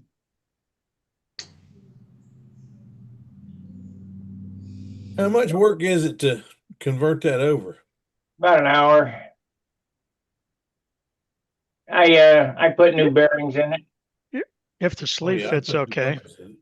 Well, it's not that bad. You just if it don't fit, you just get some sandpaper and sand the inside of the case. It's close, you know. Cool. The hardest thing to do on rebuilding a Super Tiger is if it's an older Super Tiger, is getting the wrist pin out. Yeah. I could tell you how to do it. You use a 256 tap. That's exactly what I was going to say. Yeah, and then you get it started, then pull it out real quick. It'll come out. I just threaded it and then I just put a screw in it and pull the screw out. Yeah. I just use the tap to get it out. Oh, wow. Use the tap as an easy out, huh? That's right. Yeah, that sounds better. Hey, Howard, you'd be all done if you used my suggestion on those things. Yeah, I would. I'm doing it the hard way as usual. Okay, I'm done if they stay on. You see any of mine? No, I'm using Gumby? UV glue. Yeah. It's good for VGs. Yeah. A half a drop on a toothpick. Yeah, maybe a toothpick. Maybe I should have used a toothpick, but It don't take much. no. Yeah, I'm not gonna redo it. No. Too late. Hey, I found some stuff that's good. While I have the floor here, it's Hold on. JB Weld. JB Weld plastic glue. Oh, really? Yeah, They works branch it out. for stuff other than plastic, but it really works nicely for ABS or all those hard to glue plastics. It looks like it's a two-part. It's glue. a two-part, and you squeeze the syringe, and if you're lucky, you get some of each. Hey, Yeah. but both, if you're lucky. If you're Listen. lucky. Yeah. Oh, mercy. If you're lucky. Okay, I was given a cross down at Brodax, and Chris told me to say thank you. I believe the guy's name's Joe. He's from Louisiana. Ray. His Huh? name's Ray. Ray. Ray from Ray. Louisiana. Yep. So she thanks you for the cross. She likes it. Yep. It's cool. We got one too. He's from down, I don't know what town, in Louisiana for sure. Yeah, Nice guy. yeah. But he watches, but he doesn't come on. And he gave those crosses out. So That thought was I- nice of him. thought I'd They're inlaid nice. I mean, they're put together nice. right. But he's a woodworker. Definitely.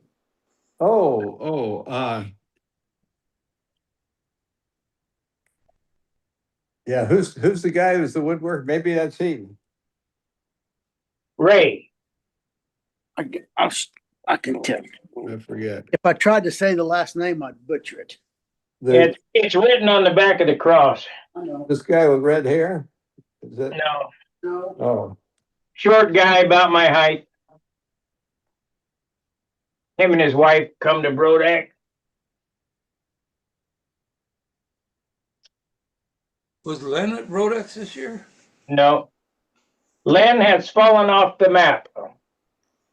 Did he get that mad at us? I guess.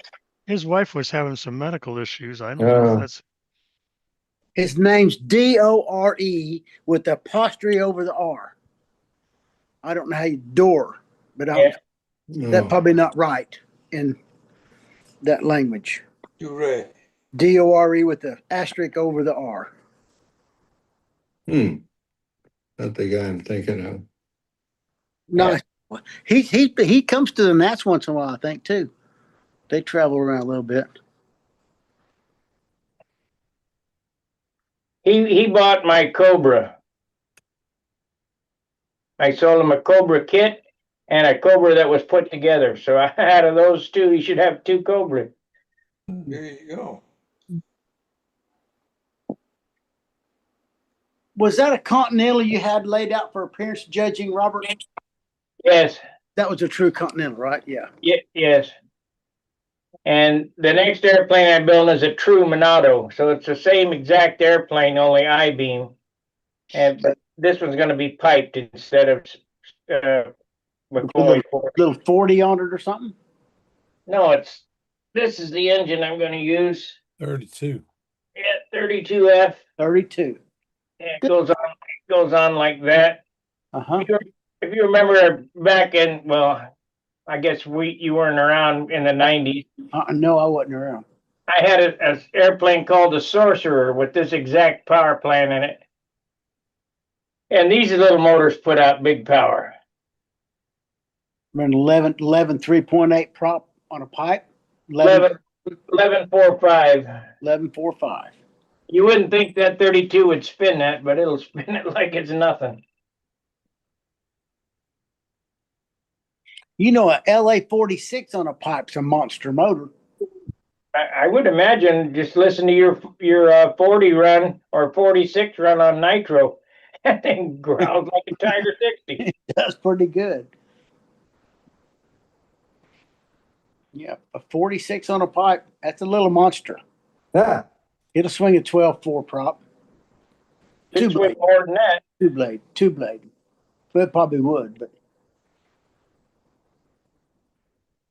Remember I told you that there was 3 Continentals? Here's a blue one, a green one, and a purple one. Or not a Continental, Monados. who built the Monado? Woolsey? Tom No, Ward. Warden. Sure. yeah, he built both the Monado and the Continental. Sure, that's right. And the Trophy Trainer. The reason the Trophy Trainer came about is that Tom Lay, they did a movie. They did a movie called, I don't know, Flyboy, and he played JD, and he wanted to fly the Continental. It was about control line. He wanted to fly the Continental, and Warden said no, so he built the profile, the Trophy Trainer, and painted it the same. Oh, I see. Didn't Norm Whittle have something to do with those? Absolutely. Norm Whittle had an airplane called the Playboy, and Warden bought the Playboy from Whittle and dismantled it so that he could get the numbers or whatever. I wanna tell, I told this story a while back and I couldn't document it while I found the story here about the only guy to fly the perfect pattern. And that was Tom Warden, and I wish that Gordon was on here right now. Let's see. It's just one paragraph here. Oh, here we go. Warden's Watermelon was a modified Nobler, and he was the only flyer ever to receive a perfect flight score, even though we all know it shouldn't be possible. At the 1969 Southwest Regionals in Buckeye, Arizona, Bart Koplinski and Whiteley and Delaney potted for a month or so.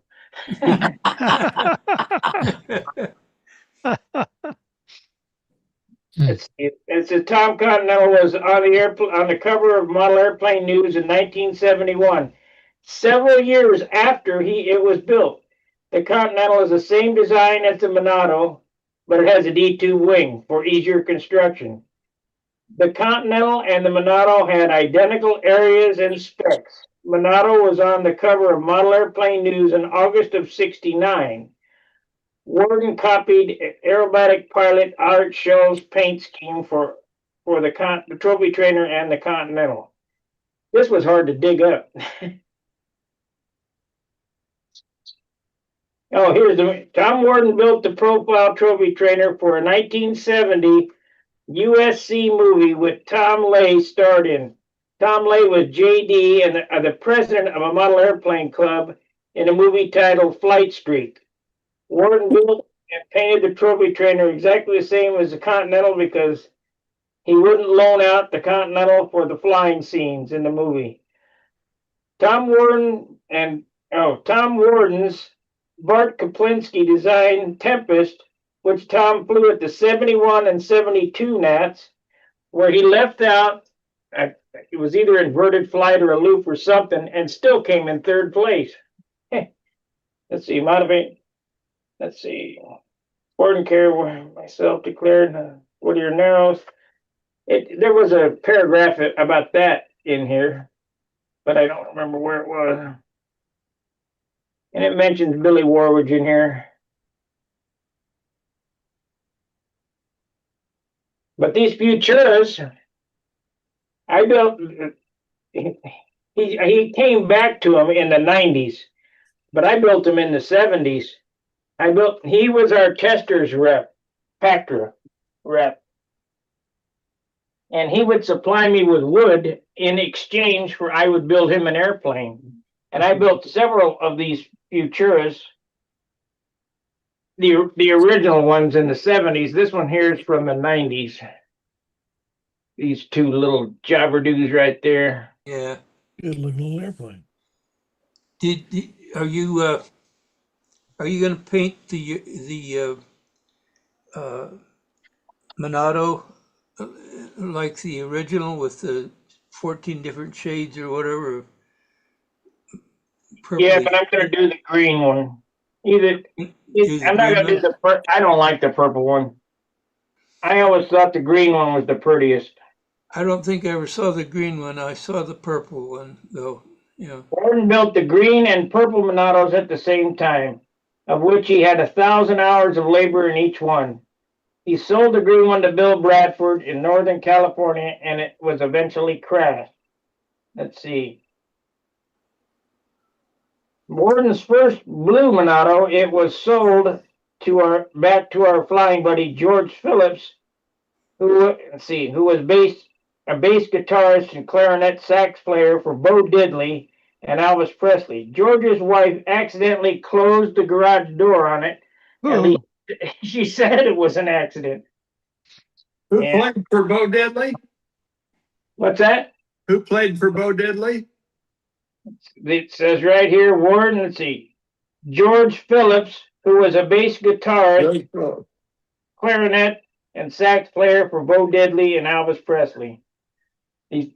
Tom sold him that airplane. That was a beautiful airplane. I know Tom Lay brought the purple one to VSC one year, and he flew it. Somebody asked him how it cornered. He said, like a lowered 51 Mercury. Yeah, Mercury. They were, that's because they were too heavy. Yeah. Tom was a painter, and boy, he could paint. But it takes paint to do that, doesn't it, Howard? To do what? Get heavy? to get a beautiful finish like that. Take paint.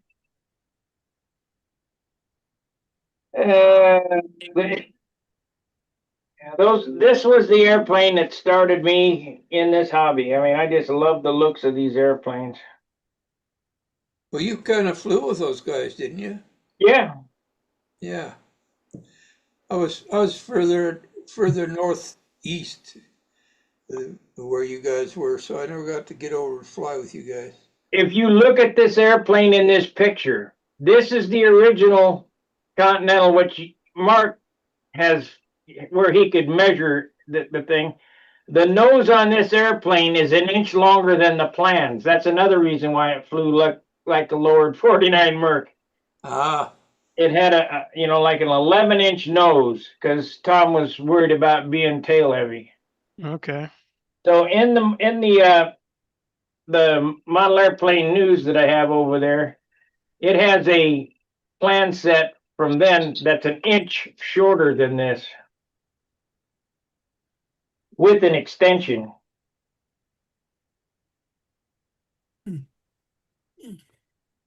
But it had a long ass nose. I think mine is 9 3/4 on this one. Let me measure. And I think that one's almost 11. Whatever it is, it's an inch shorter than this one. Or this one's an inch shorter. See, this one's 9 1/4. The other one was 10 1/4. Get to build a heavier tail or shorten the nose.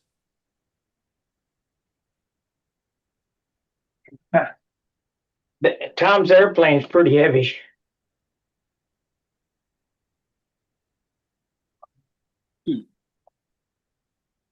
Lots of paint. I'd sure like to get that airplane marked.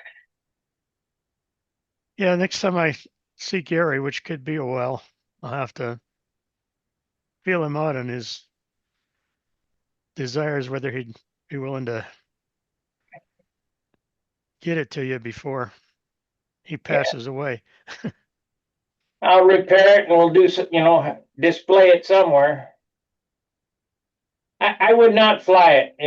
That airplane's what, 50 years old? At least. More than that. The glue joints, that was all built with Ambroid. It'd be brittle. Yeah, crack and fly apart.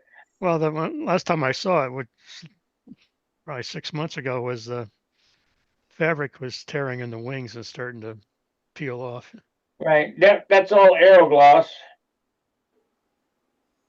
And I'm sure Tom added the castor oil to it, but after so many years. Well, how do you repair that? Because you can't get Aerogloss anymore. I just use Randolph.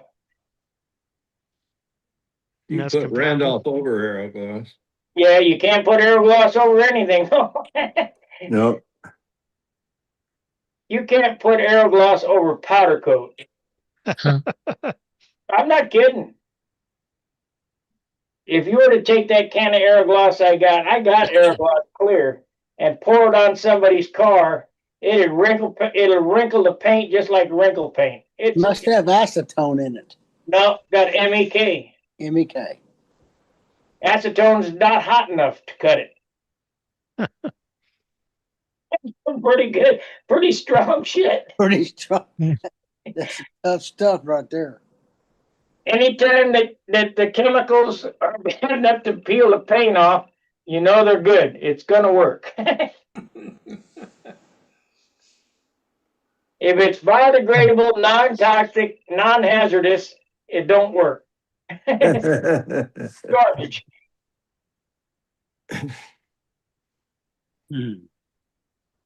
All right, I gotta go and get some things done to go to the Nats, so I'm gonna sign off for tonight. What time is it?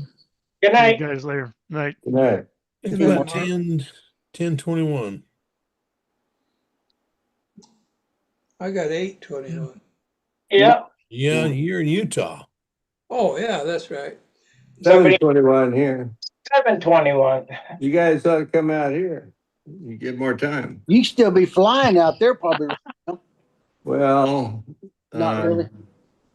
I don't know. You could still fly out there. The sun's low, but it's bright enough and just nice, shady, cool. No wind. When I was in the Navy, we'd get out of school down in Millington, Tennessee. We'd get out of school and we'd load up in my truck. I had a 74 Dodge D100 truck with a camper on the back of it. And we'd drive down Highway 51, which is Elvis Presley Boulevard now. And we go to Sears. And we fly in the Sears parking lot until midnight. They On didn't. the lights? What? On lights? With Yeah. the street lights? Yeah, they had lights in the parking lot. And they didn't have any parking bumpers out there. People knew how to drive back then. No sleeping policeman. Police, they'd come by and watch us, just a bunch of Navy. I can remember getting pulled over in my truck. I had a 1911 45 on the dashboard. In the middle of the night, I had my pea coat on and watch cap. I looked like I was ready for a burglary. And the cop said, yeah. I go, I got a pistol up there. He said, I see that. He said, what are you guys doing? I said, well, I'm home on leave and we're just kind of cruising around. He said, well, carry on, whatever. It was different back then. Yes, sir. Yeah. In the same time you talk about that, if you'd have been in the neighborhood 2 blocks over and you was getting in trouble, somebody told you to stop, and you would have, because they'll call your mama if you didn't stop. They beat you first, and then your dad would beat you. Yeah, that's right. That's right. Used to be here, we got a lot of Tongans and Samoans, and they're big tough boys, and they get in trouble, and the only thing they feared was that if Mama found out that they were doing something they shouldn't do. Mama ruled them, ruled the roost. Mamas were pretty good at that when I was a little boy. Yep. Never broke a window, you're gonna be paying for it. Mowing lawn, whatever, till you pay for it and get your ass beat from your dad. Oh yeah. We were playing catch, and we were playing catch how far we could throw it. And I throwed it, and I miscalculated, went right through a window of the house. Bam! Nobody was home. We went home, got me a piece of paper, and told them who I was and where I lived, and I'll get the window paid for. It's my phone number, and they called, and I damn sure paid for a window. Well, the lady at the bank, this is when I was in Dayton. I was working for Jerry. I backed up and she was in my blind spot and I hit her fender. She was parked. I mean, it was 100% my fault. I hit her fender and I looked around back there and I could have just drove off. It was a spot about that big around, just poked in. I could have drove off, but I went back into the bank and I said, "Who owns this red car out here?" And this old lady came out and she said, "Why?" I said, "I do." "Why?" I said, "Because I just hit it." It was about $1,500 worth of damage for that. And I said, "Ma'am, I could have drove away." She said, "I know." Why, she couldn't believe that I was, would stop and say, "Yeah, I did that." But that's just how things were. That's how it is. That's how it's supposed to be, Robert. Years ago, we were flying RC, and we had one guy. He was a little wild the way he flew, and the plane got away from him, and he flew it through a stained glass window at the Catholic church. Oh, and of course, he had his name and address inside the airplane. And he no longer flies. Well, he quit flying model airplanes because he realized he could lose everything. So he doesn't fly anymore. He won't even touch them. That's what the AMA's for, supposedly, but they don't do nothing. No, that's what he said. You know that lady that I was talking about there? She said, "That's the exact same spot I was hit in last year." So she was experienced. Yeah, the other person drove off. Wow. maybe your dent was only half as big as it should have been. I did it. It don't take much. No, especially when the car's like a beer can. I hit a deer Christmas Eve a couple years back. It put a dent on my top side of my hood and took off my left or my passenger side rearview mirror off the side of that. And anyway, it made it so I actually have to replace the front fender, the hood, and the metal going up the post, and it just turned it in at the time. It was like $1,740 some odd dollars to get it fixed. So I drive it like it is. If you hit or back into or whatever a modern car, their headlight, that could be a $3,000 to $5,000 repair for a headlight. Yep. Ridiculous. All these Mini Coopers running around? Yeah. A mirror, just the mirror on the side of that thing's $1,200.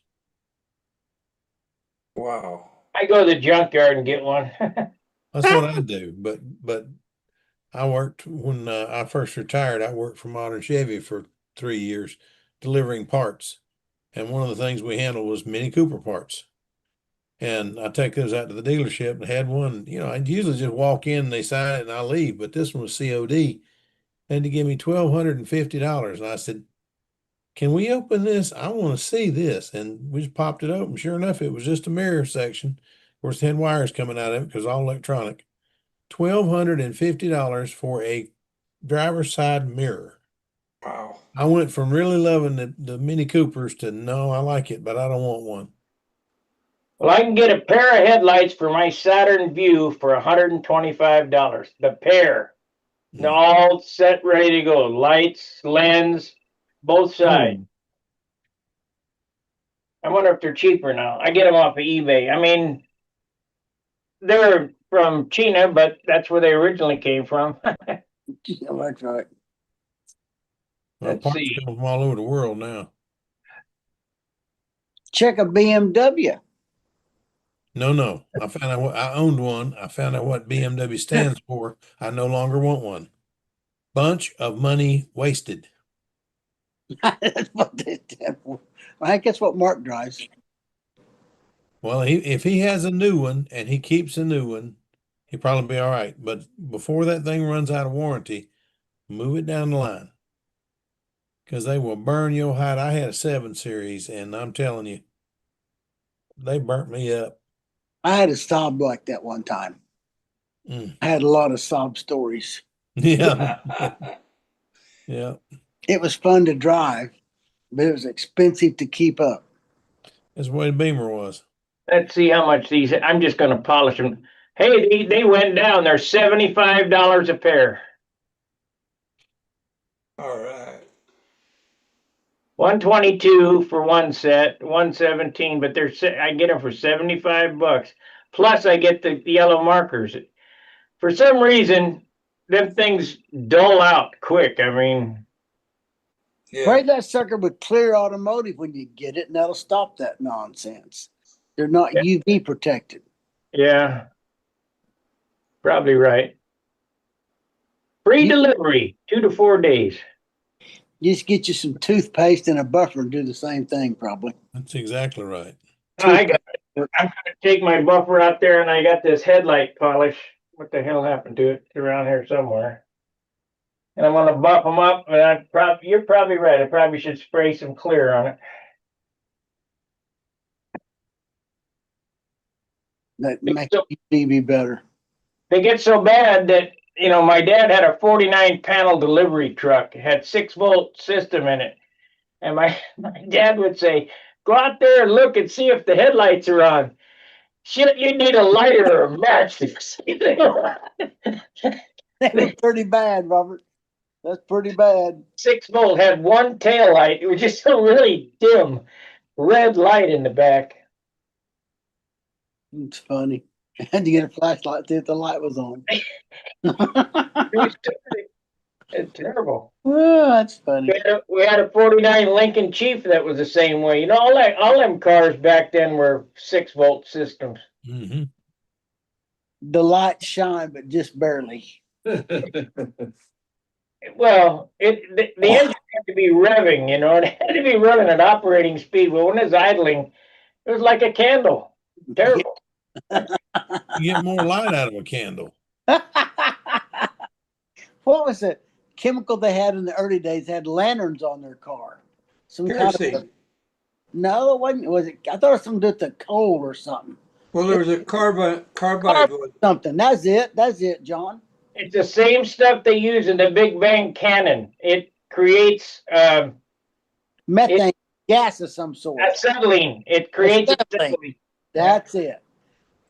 That was in the turn of the century, wasn't it? Or was that before? We've got or at the museum that I work at, we've got a 1911 Ford touring car, and it's got those carbide lights for the headlights, and then up on either side, like here you're driving here, this light up by the windshield that's a kerosene lamp. Yeah, and then, 2 kerosene lamps. Yeah, and then you've got for a tail light, you go back and they got a little black kerosene lantern that's swinging on a hanger by itself in the middle of the back underneath, on the under portion of the car. That's just to let people ahead of them know that there's something ahead of them. Howard Dexter is a You shiny. ever have a Big Bang cannon, Joe? Say that again. Did you ever have a Big Bang cannon? No. No. Man, they put out big. Did any of you guys ever have that?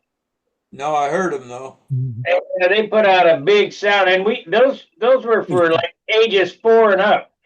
It was a cannon about that long and had a big barrel on it, and you put this powder in the back. First you fill it with water, and then you put this powder in the back, and that powder is the same thing that ran them headlights, and it would create acetylene and had a sparker on it. And you pull the thing up and they go bang like that. And when it went off, it made a huge bang. I've never seen one of those. Let me see if I can find a picture of one. Yeah, I mean, Sound like the kids had some good shit back then. Let's see here. Let me my see. cousin had the Rock'em Sock'em. I always thought that was the coolest toy ever. Rock'em Sock'em Robots. Yep. When I was a little kid, that was a cat's meow, man. Let's see. We're gonna ask Gemini. Big Bang Cannon. I think Mattel made it. Oh my goodness. I made a cannon. I used I got a bunch of parts from aluminum tubing and stuff to stick up in the back. And anyway, but I used match heads. Used match heads in there. And then I'd take the match sticks and wrap them, take 4 or 5 and wrap them together. That was my projectile. I'd shove that in there and put a candle under there, just let it heat up back there. And all of a sudden, bam! You know, and I was doing that in the schoolyard. And after about an hour, up drives the cops. What are you doing? I said, just shooting my cannon. Let me see that thing. Listen to this. The classic Big Bang Cannon. If you're looking into these, you're diving into the wonderful science of vintage high-quality Americana. First patent all the way back in 1907 by a physics professor at Lay University. These toy cannons were designed as a much safer alternative to dangerous 4th of July fireworks. Instead of gunpowder, they used a clever, incredibly safe mechanical system that mimics an internal combustion engine. How they work: the firing mechanism relies on 3 simple ingredients: water, air, and bangxite, which is a granulated calcium carbide. The gas reaction: you add a small amount of water directly into the cannon's chambers. The charge, using a plunger or breech mechanism, a drop the amount of the bangxite grains into the water. Chemical reaction immediately produces acetylene gas. The spark, after waiting a few seconds for the gas to mix perfectly with the ambient air in the barrel, you push down on the igniter, and a small flint wheel, just like a cigarette lighter, like a modern lighter, throws a spark into the chamber, and bang! And man, they were loud. No, I've never seen one of those. Let me see if I can find a picture of one. Show me a picture. Yeah, I mean, they were cool. Show me a picture. Show me a picture, P.I. Yeah, here has 3 of those that have been made. They're big. They sit on a trailer. And early in the morning on the 4th of July, they start banging all around town. And then they'll bang here, and then one will bang back, and they'll move all around. By the time 7 or 8 comes along, you're pretty much awake. I shot Ricky with a potato. Ricky was a friend of mine. I took that can and I pushed a potato in the end of the barrel, and I did that. The potato was bigger than the barrel, so I put it up there and really hit it, knocked it down in there, and took a stick and pushed it down in the barrel about 3 feet. Well, I didn't know anything about what I was doing. I just knew if you put lighter fluid or something in this end. This end is 6-inch tube, and it reduces to 2-inch tube. And you screw the end of it off if you have to get into something. But we just drill a little bitty hole in it and put one of those. You push the button and it sparks to light the gas in a grill. There we go. In it. So we turned it right side, put it up, put the gas in the thing, then put the potato in and shoved it down. So there's gas in the barrel, there's gas in this big chamber at the bottom. And we learned our lesson. It's got some recoil to it. So put a board in the slats in the deck, the gaps in the deck. We put a little piece of board in there, put that thing against it, got back, pushed the button. Boom! Howitzer going off. They were building a new house behind us. It's about they finished it years ago. This was 30 years ago. But it went back there. It's about 150 yards. It put a hole in the roof. I know when they came in the next day, they wondered, Why is there a hole in my roof and where'd this potato come from? Where does potato come from?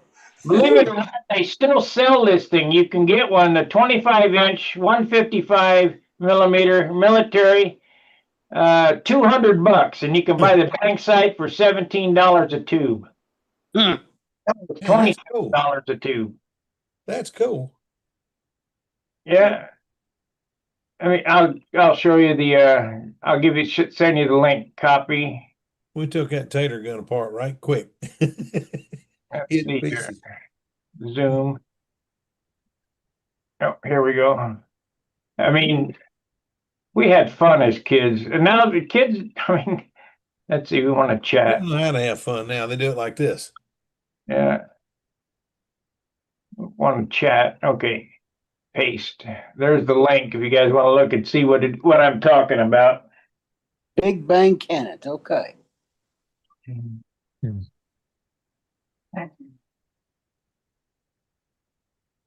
That's pretty neat. 25 inches long. That's a pretty long cannon, you know. A little over 2 foot long. Yeah. Barrel was probably yay big around. Hmm. They made a hell of a bang, that's for sure. Worse than an M80. Mm. It's holiday fun, Robert says right here. Absolutely. I'd love to have one. Holiday fun. I was thinking about buying one, but when I seen the $200 price tag, I don't need it that bad. I don't. Here's one for. Holy mackerel! I don't know about this. They look like little guns, little cannons. They are. Bonus bag sight. That's the stuff you put in them. Oh my goodness. Isn't that amazing? 250 salute, free shipping, rush delivery. It's amazing that I still can remember it. Man, me and the grandkids would get in trouble with one of those. The kids love them. I mean, they are so loud. You can't believe how loud they are. My goodness. Never seen nothing like that. Oh my goodness. Oh, you get a family pack, you get 2 of them. Don't want to do that, they'll start shooting at each other. That's exactly right, John Miller. Yeah. Oh my goodness. What I'm comparing is that's what us kids did, and it was safe, you know, supposedly safe, but we didn't die from that shit. .com. There's a $100 one, $150 one, and a 25-inch $200 one. Yeah, I had the big one, but I think it was $20 back then. Yeah, 1995, if I remember correctly. Oh my goodness. I don't remember ever even seeing one of these. What was it? AHC carried them? I don't guess they had them at the It was 1960. It was 1965 when I got mine. A 17-incher is $150. Large wheel for Civil War design. Then the major field, 25-inch. The whole thing's 2 foot long, what it amounts to. Well, ain't that something? Never seen one of them all my put togethers. Did you have G.I. Joes when you were a kid, Joe? No, I didn't. I had airplanes. All I ever had was airplanes. The G.I. Joes today are that tall. The G.I. Joes I had that were as tall as a Barbie. Yep. Okay. I remember them for sure. No doubt about that. Yes. But I had the Gemini capsule, and I had the Jeep. I had all the shit. You know, my folks owned the toy store, so I had all that crap. The sandbags, the machine guns, the helm, all that shit. I wish I had that stuff. That's high dollar stuff now. Oh yeah. Hey, Caffeine snuck in. What you been up to, Caffeine? Doing any flying? No, not really. Yeah, been busy with work, and I am in the middle of preparing for my solo exhibition sometime around early of July. So I better yeah, shut this I, thing I off got here. pretty packed here. Hey, we got a super chat. You guys didn't tell me about it. Mhm. It was a C8 $2, whatever that is. Wing Piper Spectracycle or whatever, I don't know. Each 2 frames would bend. All right, I'm going to shut this off. I appreciate you guys watching on YouTube. We're going to do an after party and or whatever these, if these guys want to stay or whatever. We do this Mondays and Fridays from 7 Central till usually 9 o'clock. We went a little over tonight. And I do appreciate you watching and coming and visiting us. So thanks again. We'll see you later. Let's go here. We got to move this. And fair winds, tight lines. See ya. Hey, Got the dog in Caffeine. the box. Yes. Look what I got. What do you got? What's that? Your Hey, Skip. calendar. Your calendar come back to me.